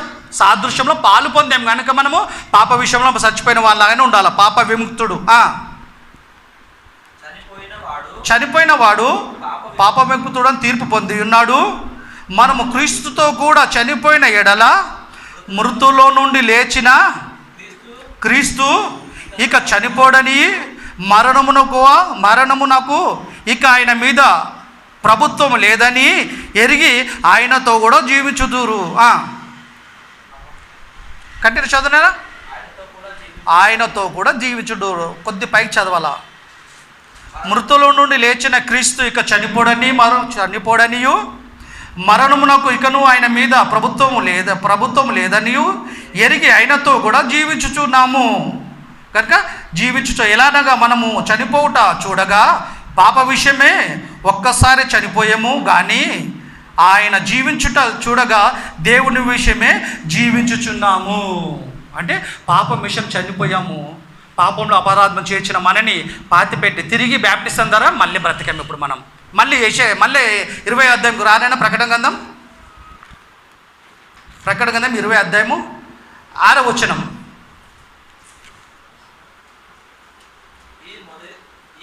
కొద్ది పైకి చదువుతాను, కొద్ది పైకి చదువునేనా. వాళ్ళు క్రీస్తుతో కూడా 1000 సంవత్సరాలు బతిక, ఆ 1000 సంవత్సరములు గడుచు వరకు కడమ మృతులు బ్రతకలేదు. ఇదే మొదటి పునరుద్ధానము. మొదటి పునరుద్ధానం అంటే బ్యాప్టిజం. మొదటి పునరుద్ధానం అంటే బ్యాప్టిజం. వీళ్ళు మళ్ళా వచ్చినప్పుడు అంటే అప్పుడు నిజంగా చచ్చిపోయిన వాళ్ళు కూడా లేస్తారు యేసు. అది రెండో పునరుద్ధానం అవుతుంది. ప్రభుని నమ్మకుండా భక్తి లేకుండా చచ్చిపోతే నరకానికి వెళ్తే అది రెండో మరణం అవుతుంది, మొదటి మరణం కాదు. ఫిజికల్గా చచ్చిపోతే మొదటి మరణం, అక్కడ ఆత్మగా నరకానికి వెళ్ళిపోతే రెండో మరణం. కనుక మిగతా మృతులు బతకలేరంటే యేసుక్రీస్తుని అంగీకరించిన వాళ్ళు, పాపంలో అపరాధంలో చచ్చిపోయిన వారు, యేసుక్రీస్తుని అంగీకరించి నమ్మి బ్యాప్టిజం తీసుకున్న వాళ్ళు కదా, బ్యాప్టిజం ద్వారా మళ్ళీ బ్రతికారు. ఈ మళ్ళీ బతికిన వాళ్ళు ఎవరంటే మొదటి పునరుద్ధానంలో పాలు పొందిన వాళ్ళు. మనమంతా మొదటి పునరుద్ధానంలో పాలు పొందిన వాళ్ళు. ఈ ప్రకటన గ్రంథం రాసేటప్పటికి అప్పటికి చాలామంది ప్రభువుని నమ్మలేదు. ఇప్పటికీ మన భారతదేశంలో చాలామంది క్రైస్తవులు లేరు, తెలుసా మీకు? ఎందుకో తెలుసా? ఇంకా నమ్మలేదు. దేవుని దృష్టిలో వాళ్ళంతా అపరాధం చేత, పాపముల చేత చచ్చిపోయి ఉన్నారు. వాళ్ళు మళ్ళీ బ్రతకలేం కాదు. వాళ్ళు బతకాలంటే యేసుప్రభు రక్షకుడిగా, దేవుడి కుమారుగా స్వీకరించి బ్యాప్టిజం తీసుకోవాలా. అప్పుడు వాళ్ళు బ్రతికిన వాళ్ళే ఇది మొదటి పునరుద్ధానంలో పాలు పొందుతారు. వాళ్ళు మొదటి పునరుద్ధానంలో పాలు పొందిన వారు ధన్యులు అంటారు. చదువునైనా అప్పటికే కర్మ మృతులు బ్రతకలేదు. ఇది మొదటి పునరుద్ధానము. ఈ మొదటి పునరుద్ధానంలో పాలుగొల్లవారు ధన్యులను, పరిశుద్ధులై ఉందురు. ఇట్టి వారి మీద రెండవ మరణమునకు అధికారం లేదు. మొదటి పునరుద్ధానం నమ్మి బ్యాప్టిజం తీసుకున్న వాళ్ళు మొదటి పునరుద్ధానం పొందారు. దేవుడి కొరకు వాళ్ళు బ్రతికితే రెండో మరణం అంటే నరకానికి పోయే అవకాశం లేదు. చాలామంది బ్యాప్టిజాలు తీసుకోమంటే ఈ రోజు తీసుకుంటా, ఆ రోజు తీసుకుంటా, ఆ రోజు తీసుకుంటా, ఈ రోజు తీసుకుంటా అని రకరకాల సాకులు చెప్తారు. చస్తే పోయేది నరకానికే. ఇంకెవరైనా తీసుకోకుంటుంటే మనం తీసుకుంటే మనకే మేలు. నిర్లక్ష్యం చేయొద్దు. ఎప్పుడు ఎవరు చచ్చిపోతారో తెలియదు. చావుకు వయసుతో పని లేదు. ఎప్పుడు పుట్టుమంటమో తెలియదు. బ్రెయిన్ ఆగిపడే చచ్చిపోతాం, గుండె ఆగినా చచ్చిపోతాం, ఊపిరితిత్తులు పని చేయకపోయినా చచ్చిపోతాం, కిడ్నీలు ఫెయిల్ అయితే కొంతకాలమైనా చచ్చిపోతాం. మొత్తానికి చావు అయితే చావు. చావు తప్పదు. చావు తప్పదు అని ప్రమాదం పక్కన పెట్టుకొని ఇంకెంతకాలం ఉంటాం మనం? అందుకే నేను అంగీకరించి మొదటి పునరుద్ధానం పాలు పొందితే, దేవుడి కోసం బ్రతికితే రెండో మరణం లేదు. మనకి రెండో మరణం లేదు. చదవండి, కంటిన్యూ. అధికారం లేదు. వీరు దేవుడికిని, క్రీస్తుకును యాజకులై క్రీస్తుతో కూడా 1000 సంవత్సరములు రాజ్యం చేయుదురు. అక్కడ చేసిరి, ఇక్కడ చేయుదురు. ఏంది ఫీచర్ అన్నట్టు కనబడుతుంది. చేశారు, అయిపోయింది. చేయుదురు, అమ్మ చేయుదురు అని చెప్పాడు కదా, మళ్ళొస్తాడు రెండో రాకడలా అని చెప్తుంది. దాని అర్థం అది కాదు. అపోస్తులు బ్రతికినంత కాలం అధికారంలో ఉండే పరిపాలన చేశారు. వాళ్ళు చనిపోయిన తర్వాత అనేకులు మొదటి శతాబ్దంలో ఉన్న క్రైస్తవులందరూ ప్రభుని అంగీకరిస్తున్న వాళ్ళంతా అధికారంలో ఉండే చచ్చిపోతున్నారు. కంటిన్యూ అవుతుంది. ఈ అధికారం, పరిపాలన కంటిన్యూ అవుతుంది. ఈ 1000 ఏళ్ళు అనేది కంటిన్యూ అవుతుంది. 1000 ఏళ్ళు అనే మాటకు అర్థం ఏంటంటే దీర్ఘకాలం అని అర్థం, చాలా కాలం అని అర్థమే తప్ప నిజంగా 100 కాదు. అట్లా అని చెప్తే యేసుప్రభు చచ్చిపోయి లేచిపోయి వెళ్ళిపోయి ఇప్పుడు ఎంతకాలం, ఇప్పటికి ఎంతకాలం కావాలా? 2024 సంవత్సరం కదా, 24 సంవత్సరం, 25 సంవత్సరాలు కూడా దాటిపోయింది. 24 సంవత్సరం దాటిపోయింది. దాని అర్థం అది కాదు. కనుక అపోస్తలు ఉన్నంత బ్రతికినంత కాలము ఆయన రాజ్యంలో ఉండే, సింహాసనం మీద ఉండే, అధికారం పొందే, క్రీస్తు చేత పరిపాలన చేశారు. ఆ పరిపాలన కంటిన్యూ అవుతుంది. వాళ్ళు చనిపోయారు, వాళ్ళ తరం అయిపోయింది. వాళ్ళ తరంలో ఎంతమంది క్రైస్తవులు అయితే ఉన్నారో వాళ్ళందరూ ప్రభు కోసం బ్రతికారు. వాళ్ళు కూడా పరిపాలన ఆయన రాజ్యంలో ఉన్నారు. వాళ్ళ తర్వాత వాళ్ళు, మన తర్వాత తరం, మనమంతా ఈ రాజ్యం మళ్ళీ చెయ్యుదురు అంటే కంటిన్యూ అవుతుంటుంది అనమాట. ఎప్పటిదాకా? యేసు వచ్చేదాకా. మనం పోతే క్రైస్తవులు ఉండరా భూమి మీద? తర్వాత వాళ్ళు ఉంటారు. వాళ్ళు పోతే ఉండరా? అపొస్తలులు పోయిన తర్వాత మొదటి శతాబ్దం క్రైస్తవులు లేరా? తర్వాత శతాబ్దం లేరా? ఆరిన నేల మీద మానవ మనుగడ ఎక్కడెక్కడ ఉందో అక్కడ వారు అక్కడందరూ క్రైస్తవులు ఉన్నారు ఇప్పటికీ. ఆయన రాజ్యం అంతం లేదు, ఆయన రాజ్యానికి హద్దులు లేవు. తెలంగాణ ప్రాంతమే అధికారం ఆయనకి, రేవంత్ రెడ్డికి. చంద్రబాబుకి ఆంధ్రప్రదేశ్ మాత్రమే అధికారం, మోడీకి భారతదేశమే అధికారం ఉంది, మిగతా దేశాల అధికారం లేదు. ఆయనకి రెస్పెక్ట్ ఉంటుంది పోయి రావడానికి, కానీ అధికారం లేదు. మళ్ళీ క్రీస్తుకు క్రైస్తవులకు అధికారం ఎక్కడ ఉందంటే ఆరిన నేల మీద ఎక్కడికైనా వెళ్ళొచ్చు. మనకు సర్వలోకానికి వెళ్ళి సర్వ సృష్టి సువార్త ప్రకటించండి రైట్స్ ఇచ్చాడు, మనకు అధికారం ఇచ్చాడు. రాజులము మనము, యాజకులము మనము. ఆరిన నేల మీద ఎక్కడికైనా వెళ్ళి సువార్త ప్రకటించే అధికారాన్ని క్రీస్తు మనకిచ్చాడు. ఏ అధికారి, ఏ ప్రభుత్వ అధికారి, ఏ దేశాన్ని ఏలుతున్న నాయకుడైనా కాదనడానికి వీలు లేదు కదా. అద్దు లేవు క్రీస్తు రాజ్యానికి. నా రాజ్యం ఈ లోక సంబంధమైనది కాదు, కానీ నా అధికారం ఎలాంటిది? ఆరిన నేల మీద మానవ మనుగడ ఎక్కడెక్కడ ఉంటుందో అక్కడ అంతా ఉంటారు క్రైస్తవులు. బైబిల్ గ్రంథం లేని ప్రాంతం ఎక్కడుంది? క్రీస్తుని అంగీకరించని ప్రజలు లేని ప్రాంతం ఎక్కడుంది? ఆరిన నేల మీద ఉన్న మనుషులందరూ మానవ మనుగడ ఎక్కడెక్కడ ఉందో క్రీస్తుని అంగీకరించిన వాళ్ళు అన్ని చోట్ల ఉన్నారు. ఆయన రాజ్యం విస్తారంగా ఉంది, మహాపర్వతం. సంఘం అంటే ఆయన రాజ్యం అండి, మనమే. ఆయన రాజ్యం అంటే మనమే. సంఘం అయితే సంఘానికి శిరస్సు అయినా, రాజ్యం అయితే రాజ్యానికి రాజు అయినా, మన వధువు అయితే ఆయన వరుడైనా, మన ప్రజలమైతే ఆయన అధికారి అయినా. కనుక ఈ మొదటి పునరుద్ధానం పాలు పొందిన వాళ్ళు ధన్యులు. కనుక వీళ్ళు ఏం చేస్తారంటే క్రీస్తుతో కూడా 1000 సంవత్సరాలు రాజ్యము చేయుదురు అంటే కంటిన్యూ అవుతుంటుంది. తర్వాత చూసుకుంటాం. ఈ మొదటి పునరుద్ధానంలో పాలు పొందిన వారు ధన్యులు అంటే బ్యాప్టిస్టం ద్వారా మొదటి పునరుద్ధానము. నిజంగా రెండోసారి వచ్చినప్పుడే జరిగేది అయితే ఇది మొదటి పునరుద్ధానము అని రాయకపోతుండే బైబిల్లో, రెండో పునరుద్ధానం అంటుండే. అప్పుడు యేసు వచ్చిన తర్వాత చచ్చిపోయిన వాళ్ళందరూ లేస్తారు, అది రెండో పునరుద్ధానం. అది మొదటి పునరుద్ధానం అనరు దాన్ని. మొదటి పునరుద్ధానం అంటే బ్యాప్టిస్టం తీసుకోవటమే మొదటి పునరుద్ధానం. పాపం చేత అపరాధం చేత చచ్చిపోయిన మనని నీటిలో పాతి పెట్టేశారు. బ్యాప్టిజం తీసుకుంటే నీటిలో నేను పాతబెట్టినప్పుడు, నీటిలో నేను ముంచేసినప్పుడు, పూడ్చిపెట్టినప్పుడు యేసుక్రీస్తుతో పాటు నువ్వు ఆయన మరణంలో సాదృశ్యంలో పాలు పొందావు. తిరిగి లేచినప్పుడు స్త్రీలు కానీ పురుషులు కానీ ఆయన పునరుద్ధానంలో కూడా సాదృశ్యంలో పాలు పొందాము. మరణానికి ఇంకా అధికారం లేదు, క్రీస్తు మీద లేదు, క్రైస్తవుల మీద మన మీద లేదు అధికారం. ఎందుకు? బ్యాప్టిజం ద్వారా తిరిగి పుట్టాము, మనము తిరిగి జన్మించాము. నూతన జన్మం అనేది నిజంగా మళ్ళీ పుట్టడం కాదు, అక్కడ బ్యాప్టిజం ద్వారా తిరిగి పుట్టడం. నిజంగా 1000 ఏళ్ళు అంటే 1000 ఏళ్ళు కాదట, దీర్ఘకాలం అని అర్థం. దీర్ఘకాలాన్ని సూచించటానికి, చాలా కాలం అని చెప్పటానికి ఆ 1000 ఏళ్ళ పదాన్ని ఉపయోగించాడు అక్కడ కదా. ఒకప్పుడు కదా కరెన్సీలో ఎక్కువ పెద్ద నోట్ ఏది తెలుసు కదా మనకి, 1000 రూపాయలే. 1000 కంటే ఎక్కువ ఉందా? పిల్లల్ని బ్లెస్సింగ్ చేసేటప్పుడు కూడా కదా తల్లిదండ్రులు పిల్లల్ని బ్లెస్ చేసేటప్పుడు అంటారు 100 ఏళ్ళు ఉండు, 1000 ఏళ్ళు వర్ధులు నాయన అని దీవిస్తారు. నిజంగా 1000 ఏళ్ళు ఉంటారు వాళ్ళు, నిజంగా 100 ఏళ్ళు ఉంటారా? అంటే వీళ్ళ బ్లెస్సింగ్లో ఆశయం అని పెరుగుతుంది, మనకి పెరిగేది. అక్కడ డిక్లేర్ చేస్తాడు ఆయన ఎంత ఉండాలనేది. అవసరమైతే చక్కగా లేకపోతే తీసేస్తాడు, తుడిపేస్తాడు మధ్యలకేని.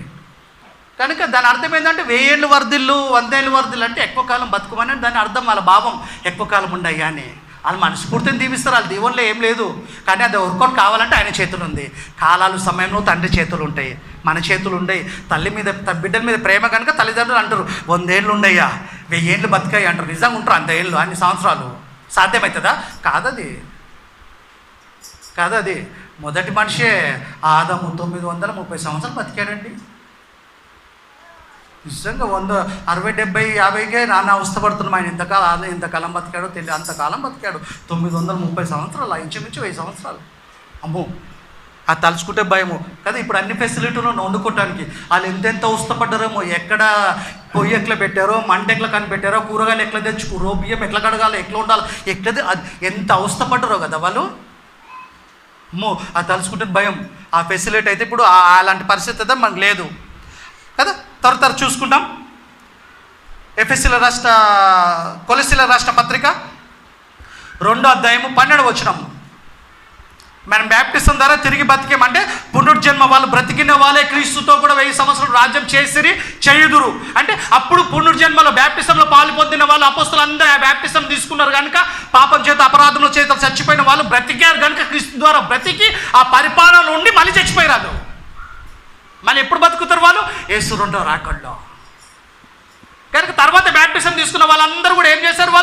వాళ్ళు కూడా బతికిన వారంటే బ్యాప్టిజం ద్వారా మళ్ళీ బ్రతికారు వాళ్ళు. మనం కూడా బ్యాప్టిజం ద్వారా బతికామంటే మొదటి పునరుద్ధరణ, దానివల్ల పాలు పొందిన వాళ్ళము మనం అంతా. అప్పుడు వాళ్ళు అదే రాజ్యంలో ఉన్నారు, అదే క్రీస్తు 1000 సంవత్సరాల ఎక్కువ కాలంలో మనం కూడా అదే రాజ్యంలో ఉండి పరిపాలిస్తున్నాము కదా. పరిపాలన అధికారం ఉంది, సింహాసనాలు అధికారానికి సూచనగా చెప్పాడు.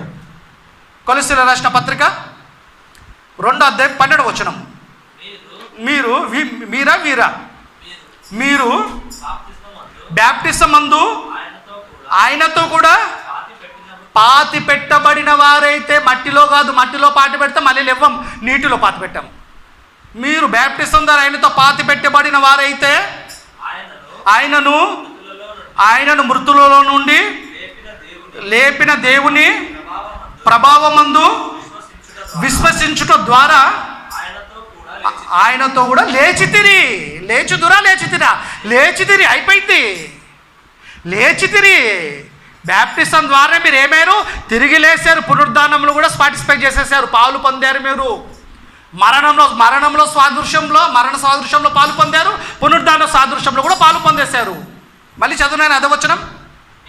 మీరు బ్యాప్టిజం మందు ఆయనతో కూడా, క్రీస్తుతో కూడా పాత పెట్టబడిన వారైతే ఆయనను మృతుల్లో నుండి లేపిన దేవుని ప్రభావమందు విశ్వసించుట ద్వారా ఆయనతో కూడా లేచితిరి. స్త్రీలు పురుషులు భేదం లేదు, బ్యాప్టిజం తీసుకుని మనం అందరము ఆయనతో కూడా లేచామంటే ఏంది? మనం బ్రతికాము. దేవుని దృష్టిలో చచ్చిపోయిన మనము దేవుని దృష్టిలో బతికున్నాము. మళ్ళీ పాపాలు చేస్తే మళ్ళీ ఆయన దృష్టిలో చచ్చిపోతాం. అలా చేస్తున్నాం, మళ్ళీ బతుకుతున్నాం. ఎప్పుడో తెలుసా? మళ్ళీ వాక్యాన్ని వింటున్నాం, మళ్ళీ బతుకుతున్నాం. ఎండిపోయిన చెట్లకు నీళ్ళు పోయాకనే మళ్ళీ చిగురిస్తుంది, మళ్ళీ నీళ్ళు బందగానే మళ్ళీ వెళ్ళిపోతాం. మనం అట్లా జరుగుతుంది, అట్లా జరగొద్దు. అలా బ్రతికిన మనకి జీవాహారము రోజు కావాల. వాక్యం వారానికి ఒకసారి కాదు ఇది కదా. శారీరకంగా ఆహారం రోజు 3 పూటలు ఎలా కావాలో మనకి, తిరిగి బతికిన మనము, తిరిగి జన్మించిన మనకి పునర్జన్మ ద్వారా, బ్యాప్టిజం ద్వారా మళ్ళీ మనం బ్రతికాం కదా. ఈ బతికిన మనకి ఏం కావాలో తెలుసా? మనకి రోజు ఆత్మీయ ఆహారం కావాలంటే వాక్యం కావాలా. వాక్యం లేకపోతే ఆత్మీయంగా చచ్చిపోతాం కదా. ఫిజికల్గా బతికిన వారికి ఫస్ట్ ఏం కావాలి? తల్లి పాలనిస్తుంది. దేవుడు నిజంగా అద్భుతుడు. ఎంత ప్రేమ గలవాడంటే అప్పటి వరకు తల్లిలో పాలు పెట్టని దేవుడు బిడ్డ పుట్టిన ఎంతని తల్లిలో పాలు పెడతాడు. ఎందుకో తెలుసా? బిడ్డకు ఆకలి అవుతుంది కనుక. ఇంతగానం ఎవరు ఆలోచిస్తారండి? అమ్మ గొప్పది, అమ్మని మించిన దైవం లేదంటాడు దళితుడు. అమ్మని మించిన దైవం లేదా? ఆహారం సృష్టించింది ఎవరు? ఏడిస్తే పాలు ఇచ్చింది అమ్మ. అమ్మలో పాలు పెట్టింది ఎవరినైనా? అందరి తండ్రి దేవుడు. అమ్మ గొప్పది కాదంటలేను, దేవుడి కంటే గొప్ప అమ్మ కాదు, నాయన కాదు. ఆయన గొప్పడైనా. నీకు ఆకలి అవుతుందని తల్లిలో పాలు పెట్టాడు, నీకు ఆహారం కావాలి కనుక ఆహారాన్ని పెట్టాడు కదా. అప్పుడే పుట్టిన పిల్లలు పాలు, తర్వాత ఆహారం. కనుక మనకు కూడా ఆత్మీయంగా పుట్టిన మనని, తిరిగి జన్మించిన మనకి ఏం కావాలంటే వాక్యం కావాలి. మనకు రోజు వాక్యం అవసరం. మనకి వాక్యం ఎంత చదివితే అంత బలపడతాం. సత్యం అనేది మనకు తెలుస్తుంది, లేట అర్థం కాదు మనకి కదా. క్రీస్తుతో కూడా లేచారు మీరు. చూడండి అన్న, 1 తిమోతి 2 తిమోతి 2:11 త్వర చూసుకుంటాం. కొన్ని మాటలు అయిపోయినాయి.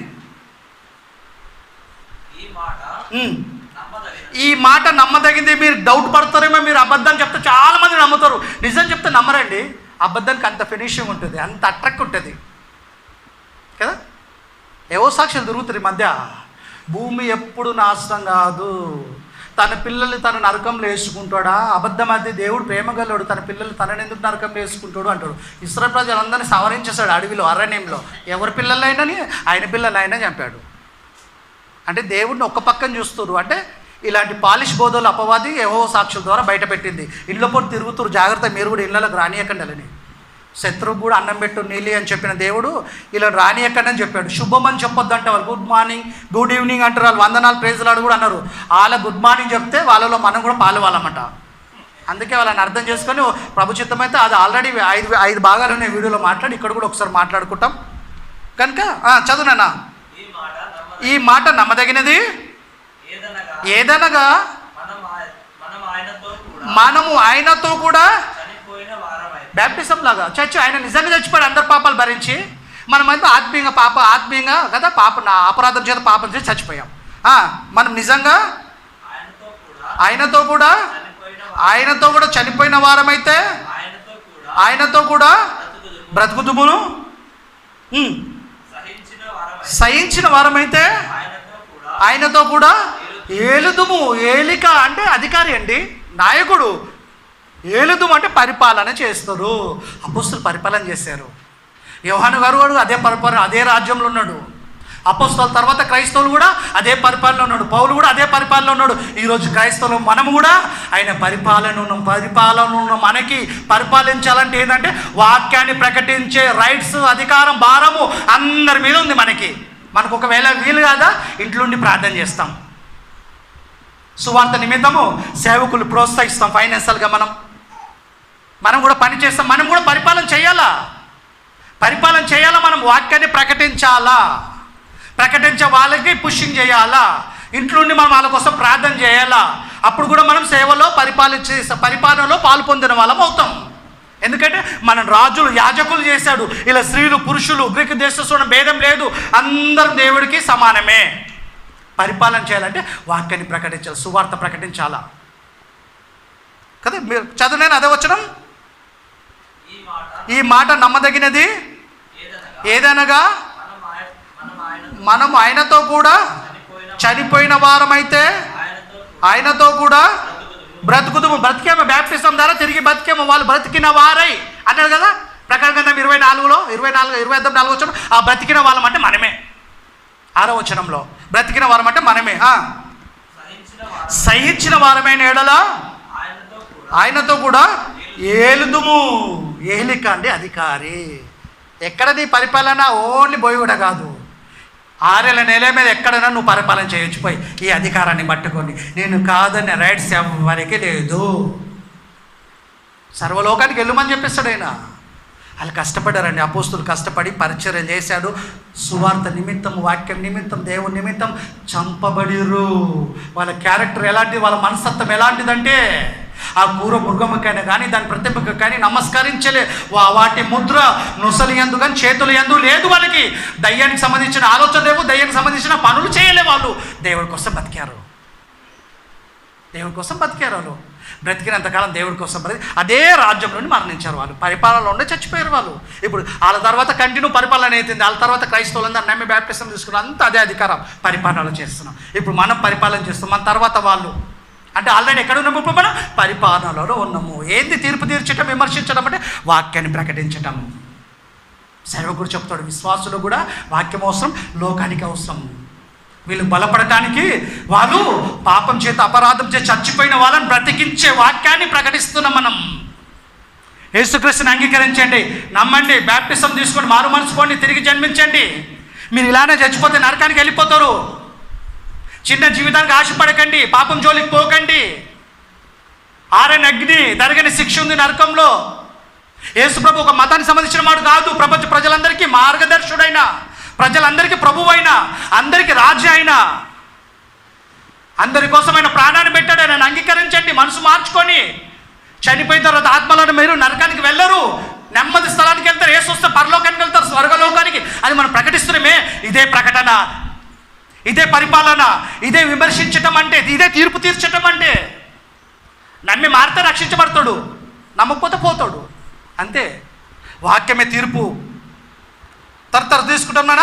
పేతురు రాసిన 2వ పత్రిక, మొదటి పత్రిక 2వ అధ్యాయం 9వ వచనం. మనమేమో రాజులు మన తీర్పు తీర్చడానికి అధికారులమా? మనమేమో సింహాసనం అందుకే ఇచ్చాడు. నా రాజ్యం ఇక సంబంధమైనది కాదంటే దాని అర్థం ఏంటంటే సింహాసనం కూర్చోము. సింహాసనం అక్కడ ఉంటుంది, అధికారం ఇక్కడ ఉంటుంది. ఈ అధికారంలో మనం పరిపాలించాల్సింది ఏంటి అంటే ప్రకటన కదా. 66 పుస్తకాల జీవ గ్రంథాన్ని ప్రకటిస్తున్నాము. ఈ జీవ గ్రంథాన్ని బేస్ చేసుకొని పరలోక రాజ్యాంగాన్ని, వాక్యాన్ని, దేవుని చట్టాన్ని బట్టి తీర్పు తీరుస్తున్నాము మనము లోకానికి. అపోస్తులు ఇశ్రాయేలు ప్రజలు 12 గోత్రం వాళ్ళకు తీర్చారు. వాళ్ళు తీర్పు తీర్చారు. వాళ్ళు వాక్యాన్ని ప్రకటించారు. మీరు ఇలా బ్రతకండి. వాళ్ళు తీర్పు తీరుస్తుంటే ఓర్వలేక అపవాది వాళ్ళు ప్రేరేపణ కలగజేసి అపోస్తులను చంపిపించింది. ఫ్యూచర్లో మనం కూడా చంపిపించవచ్చు. అది గొప్ప భాగ్యం, అది మనం కోరితే రాదా చావు, ఆయన అనుగ్రహిస్తే వస్తుంది. అది అన్నిటికీ నిలబడాలి, సహించాలా. సహించితే మీరు వెళ్తారు అంటున్నాడు, పరిపాలన చేస్తారు. సహించకపోతే మీకు పరిపాలన లేదు. ఇక చదువునైనా మీరు చీకటిలో నుండి, చీకటి అంటే పాపములో నుండి, చీకటిలో నుండి ఆశ్చర్యకరమైన తన వెలుగులోనికి మిమ్మల్ని నీతిలోనికి వచ్చేసారు. మిమ్మలను పిలిచిన వాడిని గుణాతిశయము ప్రచురం చేయు నిమిత్తము ఏర్పరచబడిన వంశమును, రాజులైన యాజక సమూహము, దేవుని సొత్తైన ప్రజలు. ఎవరు ప్రాపర్టీ? మనం దేవుడి ప్రాపర్టీ, దేవుని ప్రాపర్టీ. రాజులైన యాజకులైన చదువునైనా పైకే చదువు. మీరు చీకటిలో నుండి ఆశ్చర్యకరమైన తనకు వెలుగులోనికి మిమ్మలను పిలిచిన వాని గుణాతిశయములు చదువునైనా ప్రచురం చేయు నిమిత్తము ఏర్పరచబడిన వంశము. దేవుని ప్రణాళికలు ఉన్నాం కనుక ఈరోజు ఇక్కడ కూర్చున్నాం మనం. ఇంకా బ్యాప్టిజం మనల్ని ఎవరైనా తీసుకోకపోతే, మనం తెలిసిన వాళ్ళు ఎవరైనా తీసుకోకపోయినా మీరు చెప్పండి, అప్పటికి తీసుకోకపోతే పోతురాలు. చెప్పే పనే మనది కదా. పిలాతు భార్య చెప్పింది, ఆ నీతిమంతుని జోలికి పోకు అంటది. మంచి సలహా ఇచ్చింది భార్య. అప్పుడు ఆయన ఏమంటాడు కదా, నీళ్ళు తెప్పి చేతులు కడుక్కుంటాడు. ఆయన నీతిమంతుడు నాకు ఏ సంబంధం లేదని చేతులు, మనం కూడా చెప్పి చేతులు కడుక్కుంటాం. చదువునైనా రాజులైన యాజక ఆగేపోయింది నాయనా. రాజులైన యాజక, నువ్వు కరెక్ట్ చదవలేదు. రాజులైన యాజక సమూహమా? బైబుల్ నువ్వు మొబైల్లో చూస్తే అట్లనే ఉంటుంది అది. నువ్వు దయచేసి బైబుల్ ఈ మామ ఇంటికాడైనా బైబిలే చదవటానికి చూడనైనా. మన ఫస్ట్కేనే కావాలా, మధ్యలో వచ్చినమే కావాలా. పేతురు రాసిన మొదటి పత్రిక 2వ అధ్యాయము 9వ వచనం కదా.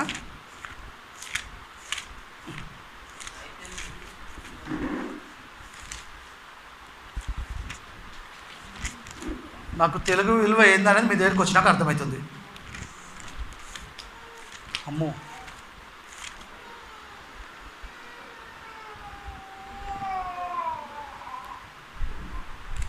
మొదటి అధ్యాయము 2వ అధ్యాయము 9వ వచనం కదా. అయితే మీరు చీకటిలో నుండి ఆశ్చర్యకరమైన తల వెలుగులోనికి మిమ్మల్ని పిలిచిన వాని గుణాతిశయం ప్రచురం చేయు నిమిత్తము ఏర్పరచబడిన వంశమును, రాజులైన యాజక సమూహమును, పరిశుద్ధ జనమును, దేవుని సొత్తైన ప్రజలై ఉన్నారు. దేవుని సొత్తైన ప్రజలు ఏర్పరచుకుని మన అందరినీ. మనం రాజులము, యాజకులము మనము. అందుకే మనం ఏం చేయాలి? రాజుల పని ఏంది? పరిపాలించటము. ఈ రాజుల్లాగా మనకు అంగరక్షకుళ్ళు, బాడీ గార్డ్స్ ఉంటారు. మనకు ఎవరున్నారు తెలుసా? రక్షకులు. ఆత్మను రక్షించడానికి దేవదూతల భద్రత ఉంది మనకి. దేవదూతలు కనపడరు మనకి, సింహాసనం కనపడదు మనకి, కిరీటం కనపడదు మనకి. అయినా మనకు అధికారం ఉంది. మనకి అధికారాన్ని ఇచ్చాడు. పరిపాలన చేస్తున్నాం. ఏందో తెలుసా? వాక్యాన్ని ప్రకటిస్తాం అంటే పరిపాలిస్తున్నాం. అంటే క్రీస్తు పరిపాలన కింద మనం ఉన్నాము. యేసు వచ్చేంత వరకు పరిపాలన మనకి. యేసు వచ్చిన తర్వాత పరిపాలన మొత్తం ఆయన తీసేసుకుంటాడు. మనకు ఉండదు ఇక పరిపాలన అన్నప్పుడు మనం అక్కడే ఉంటాం ఆయనతో పాటు. చూడండి, మాట త్వర చూసుకుంటాం. 2 పేతురు 3వ అధ్యాయం 10వ వచనం. పేతురు రాసిన 2వ పత్రిక 3వ అధ్యాయం 10వ వచనం. అయితే ప్రభు దినము దొంగ వచ్చినట్లు అంటే తెలియకుండా, అకస్మాత్తుగా ఎక్స్పెక్ట్ చేసేటప్పుడు టైంలో వస్తుందా? ఆ దినము ఆకాశమును మహాధ్వనితో గతించిపోవును, పంచభూతములు మిక్కటమైన వేండ్రముతో లయమైపోవునట్టి భూమియు దాని మీద ఉన్న కృత్రిములన్నీ ఇట్లు లయమై పోవుననియు గనుక ఆకాశములను రగులుకొని లయమైపోవునట్టి పంచభూతములు మహావేంద్రములతో లయమైపోవునట్టి కరిగిపోవునట్టి దేవుని దినపు రాకడ కొరకు కనిపెట్టుచుచు దానిని ఆశతో అపేక్షించుచు మీరు పరిశుద్ధమైన ప్రవర్తనతోనూ భక్తితోనూ ఎంతో జాగ్రత్తగా ఉండవలేను. చదువునన్నా.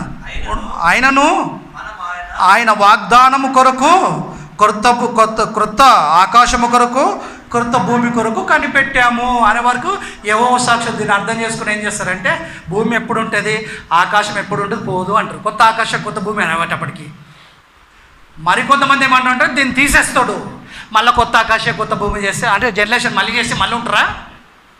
దాని అర్థం అక్కడ అసలు కాదే కాదు.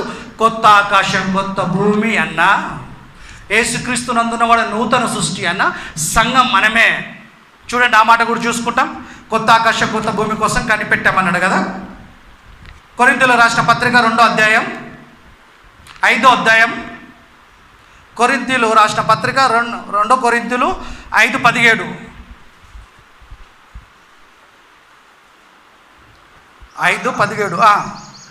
కాగా ఎవడైనను క్రీస్తు నందున్న ఎడల వాడు నూతన సృష్టి అని ఎవరన్నాడంటే ప్రతి క్రైస్తవుని ప్రభు నమ్మిన ప్రతి ఒక్కరికి ప్రతి పర్సన్కి అప్లై అవుతుంది ఇది. క్రీస్తు నందు ఉన్నవాడు నూతన సృష్టి.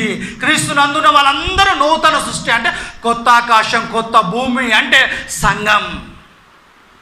ఈ సంఘం అంటే ఇది దేవుని రాజ్యం, దేవుని లోకం. ఇంకో మాట చెప్పాలంటే యోహాను సువార్త సందర్భం వచ్చింది కనుక చెప్తా. యోహాను సువార్త 15వ అధ్యాయం 19 వచ్చిన ఒక్కసారి చదువునైనా.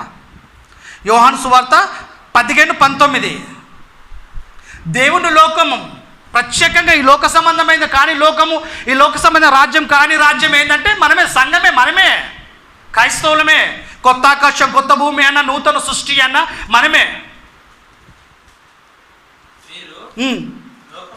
మీరు లోక సంబంధులు అయిన ఎడల లోకము తన వారిని స్నేహించును.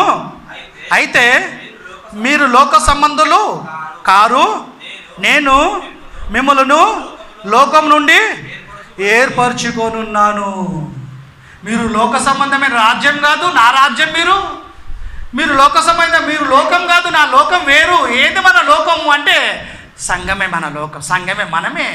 దేవుని లోకమన్నా దేవుని సంఘమన్నా ఆ లోక సంబంధం కాదు, పరలోక సంబంధము. ఆ పరలోక సంబంధం ప్రస్తుతానికి ఏడున్నాం మనము, భూమి మీద ఆయన రాజ్యంగా పిలువబడుతున్నాము. ఈ రాజ్యంగా పిలువబడుతున్న మనని నూతన సృష్టి అన్నాడు, కొత్త ఆకాశం అన్నాడు, కొత్త భూమి అన్నాడు. ఈ ఆకాశాన్ని ఈ లోకాన్ని తండ్రి వచ్చినప్పుడు, తన యేసుక్రీస్తు వచ్చినప్పుడు తండ్రికి అప్పగించేస్తాడు. అయితే ఇప్పుడు యెహోవా సాక్షుల వాదన ఏంటంటే ఈ 2వ రాకడలో కొత్త ఆకాశం కొత్త భూమిలో ఏం జరుగుతుంది అంటే పులులు, దూడలు, తోడేళ్ళు అన్నీ కలిసి ఉంటాయండి. ఎక్కడ కలిసి ఉంటుందా? మేకపిల్లని తీసుకెళ్ళి పులి దగ్గర పెడితే ఊకుంటుందా? అది ఊకుంటుందా? కుందేళ్ళు తీసుకుపోయి ఎక్కడో పెడితే ఊకుంటుంది? అది ఎక్కడ ఊకోద్దు కదా. దాని అర్థం ఏంటంటే వాళ్ళు అలంకార రూపకం తీసుకోకుండా నిజంగా సింహం అంటే సింహం తీసుకురు, కొత్త ఆకాశం కొత్త భూమి అంటే కొత్త ఆకాశం కొత్త భూమి అనుకున్నాడు. యేసు రాకడలో మొత్తం తగలబెట్టేస్తాడు, కాలిపోతాయి. ఆకాశము భూమియు మిక్కడమైన 2 మొత్తం లయమైపోవుడు, కాలిపోతే చూసుకున్నాం. ఇప్పుడు మనము పేతురు రాసిన 2వ పత్రిక 1వ అధ్యాయం 2 కదా, 3వ అధ్యాయం 10వ వచనం కానీ చూసుకున్నాం. అన్ని కాలిపోతాయి. అన్ని కాలిపోయిన తర్వాత ఇంకెక్కడ యేసు ప్రభు కూర్చుంటాడు, ఇంకెక్కడ పరిపాలన ఉంటుంది అని మనం ఆలోచిస్తే ఇప్పుడు క్రీస్తు యేసు నందున్నవాడు నూతన సృష్టి. చదువునని 5వ అధ్యాయం 2 కొరింథీయులు 5:10-17.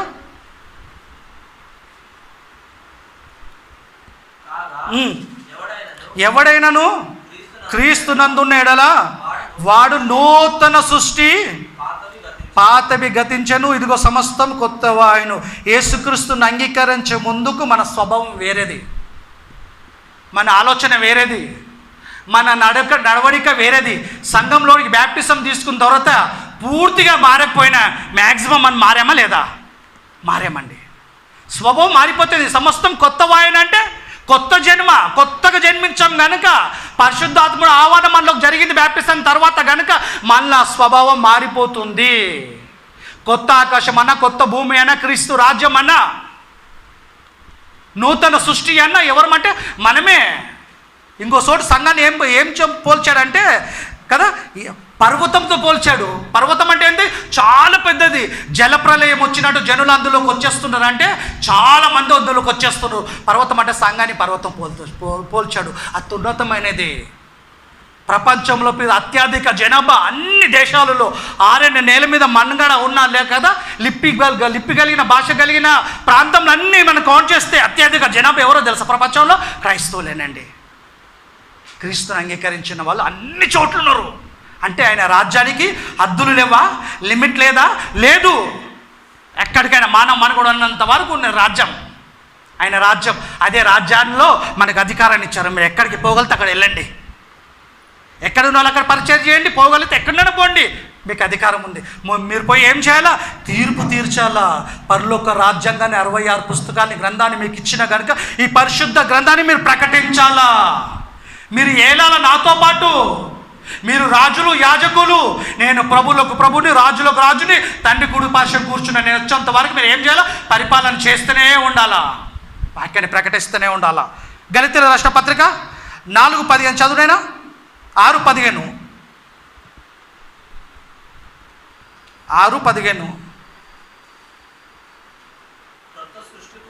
కొత్త సృష్టి పొందుటే కానీ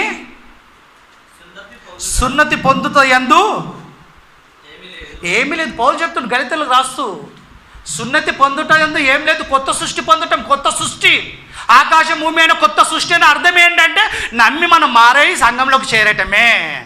క్రీస్తు నందున్నవాడు నూతన సృష్టి. కొత్త భూమి కొత్త ఆకాశం అంటే మళ్ళీ తయారు చేస్తామని అనుకోకండి. ఆ కొత్త ఆకాశం కొత్త భూమి సంఘం కోసం చెప్పాడు. ఆ సంఘంలో ఉన్న వాళ్ళు ఎలా ఉంటారంట? పులి లాంటి స్వభావం కలిగిన వాడు ఉంటాడు, సింహం లాంటి స్వభావం కలిగిన ఉంటాడు, తోడేలు లాంటి స్వభావం కలిగిన వాడు ఉంటాడు, పాము లాంటి స్వభావం కలిగిన వాళ్ళు ఉంటాడు. ఇన్ని స్వభావం కలిగిన వారు ఉన్నా, ఇన్ని స్వభావాలు కలిగి ఉన్నా వీళ్ళు నమ్మి బ్యాప్టిజం తీసుకున్న తర్వాత సంఘంలోకి వచ్చేటప్పటికి నార్మల్గా ఉంటారు, సాధు జంతువులాగా ఉంటారు. అది చివరిగా ఆ మాట చూసుకుంటాం. యెషయా గ్రంథం 11:6 నెమ్మదిగా చదవాలను నన్ను. 11:6 యెషయా గ్రంథం.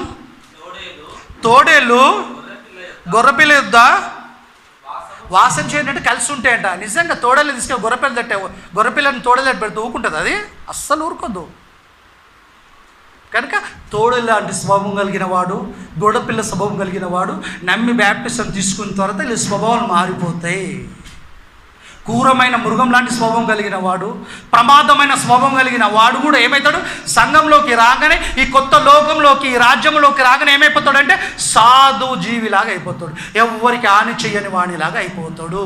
దాని అర్థం అది. తోడేలు గొర్రెపిల్ల యొద్ద నివాసం చేయును. చదువు. చింతపులి మేకపిల్ల దొరికితే వదులుతుందా అండి? పులి వదులుతుందా? అస్సలు వదలదు. తీసుకుపోయింది అక్కడ అంటే దీని అర్థమైంది ఏవో సాక్షుల ఏవో సాక్షులు మాత్రం కాదు, కొంతమంది ఉన్నారు వాళ్ళు కూడా ఏంటంటే ఇవన్నీ జరగాల, ఇవన్నీ ప్రాక్టికల్గా భూమి మీద జరుగుతాయి. ఎప్పుడు జరుగుతాయి అంటే యేసు 2వ రాకడలో జరుగుతాయి. యేసు 2వ రాకడలో వస్తే ప్రకృతి అంతా తగలబడిపోతుంది. ఇంకెక్కడ జరుగుతుంది? ఆల్రెడీ ఆయన పరిపాలన ఉన్న మన సంగతి కూడా అపవాది మాయ చేసి వాళ్ళకు అర్థం కాకుండా చేస్తుంది లోకానికి. ఆల్రెడీ ఆయన పరిపాలన ఉన్నముడు. 2వ రాకడలో చాప్టర్ క్లోజ్. ప్రకృతిని లోకంది పంచభూతములు కాలిపోతాయి, మిక్కెట్టమనే వేండ్రముతో అగ్నితో కాల్ చేస్తాడు దేవుడు. ఇంకెక్కడ ఉంటాయి? ఇంకెక్కడ పరిపాలన? ఇంకెక్కడ పునరుద్ధానము? చిత్తపుల్లి మేకపిల్ల యుద్ధ పండుకొనును, దూడయు కోదమ సింహము. కోదమ సింహం అంటే మృగము, దూడ అంటే సాధు జంతు. ఇవందరూ కూడా కలిసిపోయి ఉంటారు. ఒకప్పుడు లోకంలో ఉన్నప్పుడు అంతకుడు, దొంగ, మోసకుడు కదా, ఎన్నో స్కామ్లు చేసేవాడు, ప్రమాదమైన వ్యక్తి, ఎన్నో నేరాలు మోపబడిన వాడు, జైల్లో శిక్ష అనుభవించి వచ్చిన వాడైనా ప్రభుని నమ్మి బ్యాప్టిజం తీసుకున్న తర్వాత మారిపోయి ఎవ్వరికి హాని చేయని వాడిగా అవుతాడు సంఘంలోకి వచ్చి. అంటే ఈ సంఘంలో కొత్త ఆకాశ కొత్త భూమిలో ఈ రాజ్యంలో ఉన్న వాళ్ళకు ఈ లక్షణాలు ఉంటాయని చెప్తున్నాడు. నిజంగా తోడేలు మేక కలిసి ఉండే ఎక్కడ? గొర్రెపిల్ల కలిసి ఉండే ఎక్కడ? చిత్తపులి మేక ఎక్కడ కలిసి ఉండేది? ఎక్కడ జరగదది ఈ లోకంలో ఎక్కడ? దూడయు కోదమ సింహము పెంచబడిన కోడెయు కూడుకొనగా బాలుడు ఏలు, నువ్వు ఏలునంటే పరిపాలన ఇది.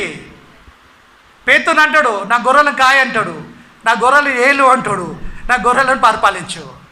ఏలుమన్నా కాయమన్నా పరిపాలించమన్నా ఏంటంటే నువ్వు అధికారం ఇచ్చా పరిపాలించు. బాలుడు అంటే నిజంగా చిన్నపిల్లడు కాదు.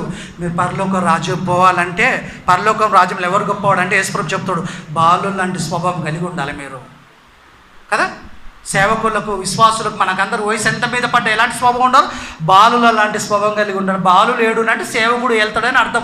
నిజంగా పిల్లలు వచ్చి వెళ్తాడని కాదని అర్థం. అక్కడ సేవకుడు వెళ్తాడు, బయట అంతకుడు, బయట ఒకప్పుడు పెద్ద పెద్ద పైల్వాన్స్ ఉంటుండే.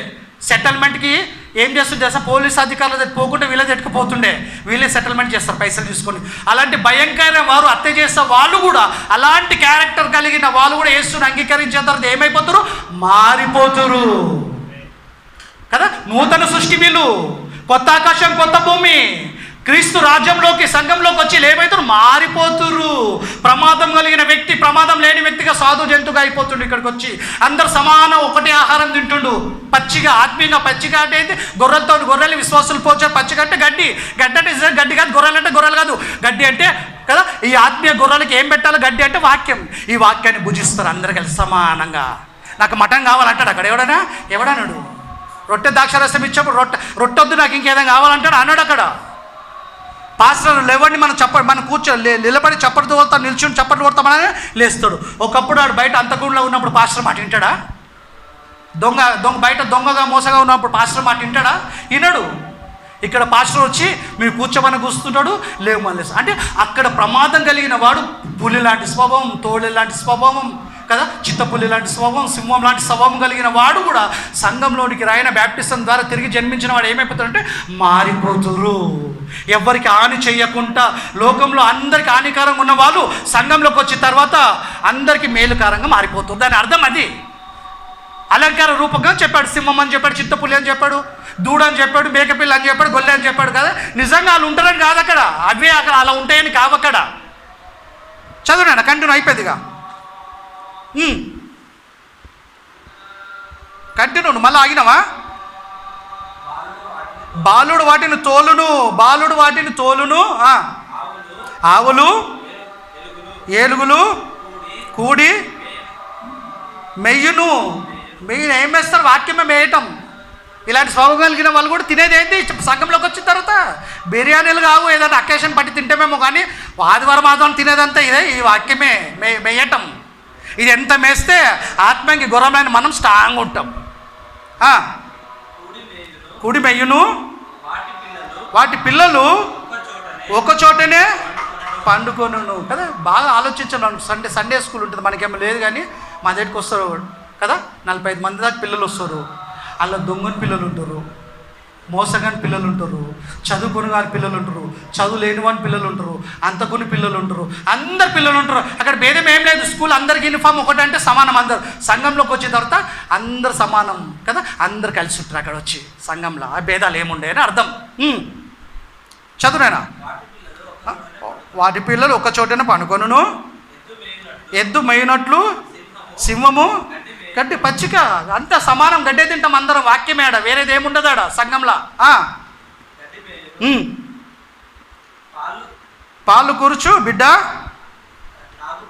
నాగుపాము పుట్ట యుద్ధ ఆటలాడును.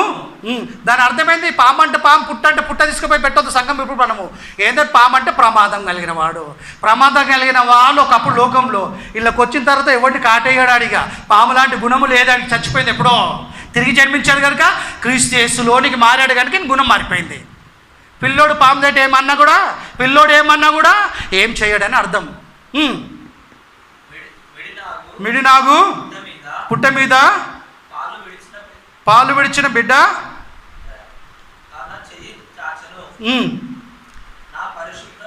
నా పరిశుద్ధ పర్వతం. పర్వతం అంటే మళ్ళీ ఎక్కడ పర్వతాల మీద సంఘం ఉందని కదా దాని అర్థం. పర్వతం అంటే చాలా ఉన్నతమైన పెద్దది అని సంఘం అని అర్థం. ఆయన రాజ్యం చాలా పెద్దదండి. ఆయన అధికారం ఎక్కడెక్కడ లేదు, 6 నేల మీద అంతుంది ఆయన పిల్లలంతా. మనమంతా ఆయన రాజ్యం. ఈ రాజ్యం సంఘంలో మనమంతా కలిసి సంఘంలో ఎలాంటి లక్షణాలు ఉంటే ఒకప్పుడు ప్రభులోకి రాకముందుకు రకరకాల లక్షణాలు ఉండే మనకి. రకరకాల బుద్ధులు ఉండే, రకరకాల స్వభావం ఉండే. మనకి ప్రభులోకి వచ్చిన తర్వాత అవన్నీ మారిపోయినాయి. ఇప్పుడు అందరు సమానంగా ఉంటున్నాం. పులి లాంటి స్వభావం కలిగిన వాడు మారిపోయాడు, సింహం లాంటి వాడు, తోడేలు లాంటి వాడు, పాము లాంటి వాడు, అందరు నా సంగతి తెలియదురా నీకు, నేను పాము పగ పడితే ఎట్లుంటుందో నా పగ అంతే అంటాడు ఒక్కొక్కడు. అమ్మ ఆడ సింహం లాంటి వాడు రా. ఇవన్నీ స్వభావాల క్యారెక్టర్లు. ఆ క్యారెక్టర్ అన్నీ మారిపోయినాయి. బ్యాప్టిజం ద్వారా ఫినిష్ అయిపోయినాయి, అన్నీ మారారు. పూర్తిగా మారకపోయినా చాలా మటుకు మారిన తర్వాత సాధు జంతువులాగా బాలుడు వెళ్తాడు కనుక నా పరిశుద్ధ పర్వతము పైన చదువునైనా అంతటా ఏ మృగముండును హాని చేయదంటే మృగం లాంటి కలిగిన వాళ్ళు కూడా వీళ్ళకి వచ్చేస్తారు కనుక వీళ్ళు మారిపోయారు కనుక ఏ హాని చేయరాలని ఇలాంటి స్వభావం కలిగిన వారు వచ్చారు. మీరు భయపడకండి. పరిశుద్ధ పట్టణం పర్వతం అంటే ఏంటంటే సంఘాన్ని పోల్చాడు. కొత్త ఆకాశం కొత్త భూమి అయిన సంఘం, ఆయన రాజ్యం అన్న సంఘం మనమే, పర్వతం అన్న సంఘమే. కనుక నూతన సృష్టి అయిన సంఘమే మనతో చెప్పాడు. ఈ సంఘంలో ఈ రాజ్యంలో ఇలాంటి స్వభావం కలిగిన వాళ్ళు ఉంటారు అనడానికి ఇంకొక 2 వచనాలు ఉంటాయి. చూడండి ఒకసారి అపొస్తలుల కార్యములు, అంతకంటే ముందు మత్తయి సువార్త 10:16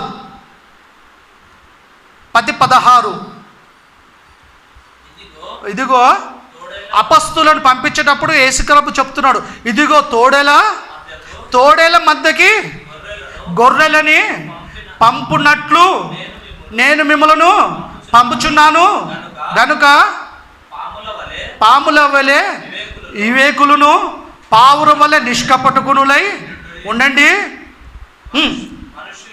మనుషుల గురించి జాగ్రత్త అన్నాడు. ఇక్కడ ఫస్ట్ ఏమన్నాడంటే తోడేల మధ్యకి గొర్రెలను పంపాడు. నిజంగా ఏమన్నా శిష్యులని అడవిలోకి పంపాడా? మనుషుల మధ్యకే పంపుచున్నాడు. తోడేలు లాంటి స్వభావం కలిగిన వాళ్ళు ఉంటారు, మీరేమో గొర్రె లాంటి స్వభావం కలిగిన వారు. మీరు ఎవరికి హాని చేయరు, మీరు కొట్టరు, తిట్టరు, ఎవరికి హాని చేయరు, కీడు చేయరు మీరు.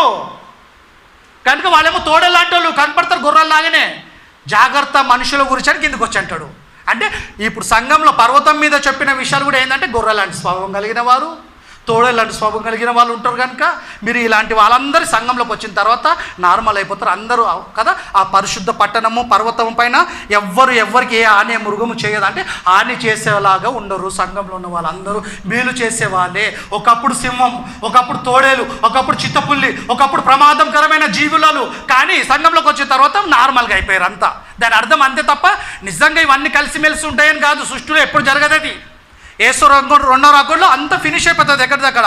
చివరి మాట ఒక్క మాట చూడండి, 1 కొరింథీయులు 15:24 చివరిగా యేసుప్రభు వచ్చిన తర్వాత జరిగేది ఇది చెప్తున్నాడు. రాజ్యము తండ్రికి అప్పగించేస్తాడంట. అటు తర్వాత ఆయన యేసు రెండో రాకడలో జరిగేది ఇది. సమస్త ఆధిపత్యం మనకిచ్చాడు. ఇప్పుడు మీరు పరిపాలించండి, మీరు ఏలండి అన్నాడు. ఇప్పుడు ఏమంటాడు? సమస్తమైన ఆధిపత్యమును అధికారం ఇచ్చాడు కదా, ఇప్పుడు తీసేస్తాడు అధికారమును. ఎందుకంటే మీకు పని లేదు, ఇక సృష్టి ఉండేది, ప్రకృతి ఉండేది, పంచభూతాలు ఉంటే అన్నీ తీసేస్తా. మీకు అధికారం ఎందుకు? అధికారం అంతా నేనే తీసేసుకుంటున్నా. మిమ్మల్ని తండ్రికి హ్యాండ్ ఓవర్ చేస్తా తీసుకెళ్ళి.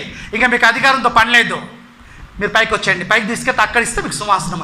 ఇంతకాలం అధికారం చెలాయించారు కదా, నేను వచ్చేంత వరకు.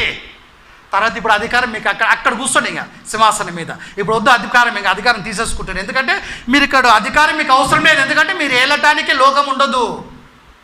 మిమ్మల్ని అప్పగిచ్చేస్తా తండ్రికి. ఫస్ట్ చదువునేనా?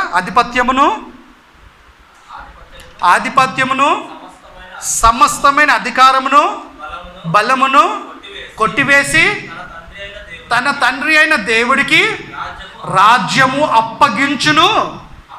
అప్పుడు అంతము వచ్చును. ఏమంతం? రెండో పేతురు రాసిన 2వ పత్రిక చూసుకున్నాం కదా, పంచభూతం ముఖ్యమైన వేండ్రముతో కాలిపోతాయి. కొత్త ఆకాశ కొత్త భూమి కోసం కనిపెట్టమంటే అదే సంఘం మనమే. నూతన సృష్టి అయినా మనమే, ఆయన రాజ్యం అన్న మనమే, సంఘం అన్న మనమే, మహాపర్వతం అన్న మనమే. చేతి సహాయం లేని రాయి ఒకటి వచ్చి ఆ ప్రతిమని విరగొట్టిందంటే ఆ ప్రతిమ అంటే 4 సామ్రాజ్యాల రాయి అంటే యేసుక్రీస్తే. రాజ్యం అంటే మనమే, నూతన సృష్టి అన్న మనమే.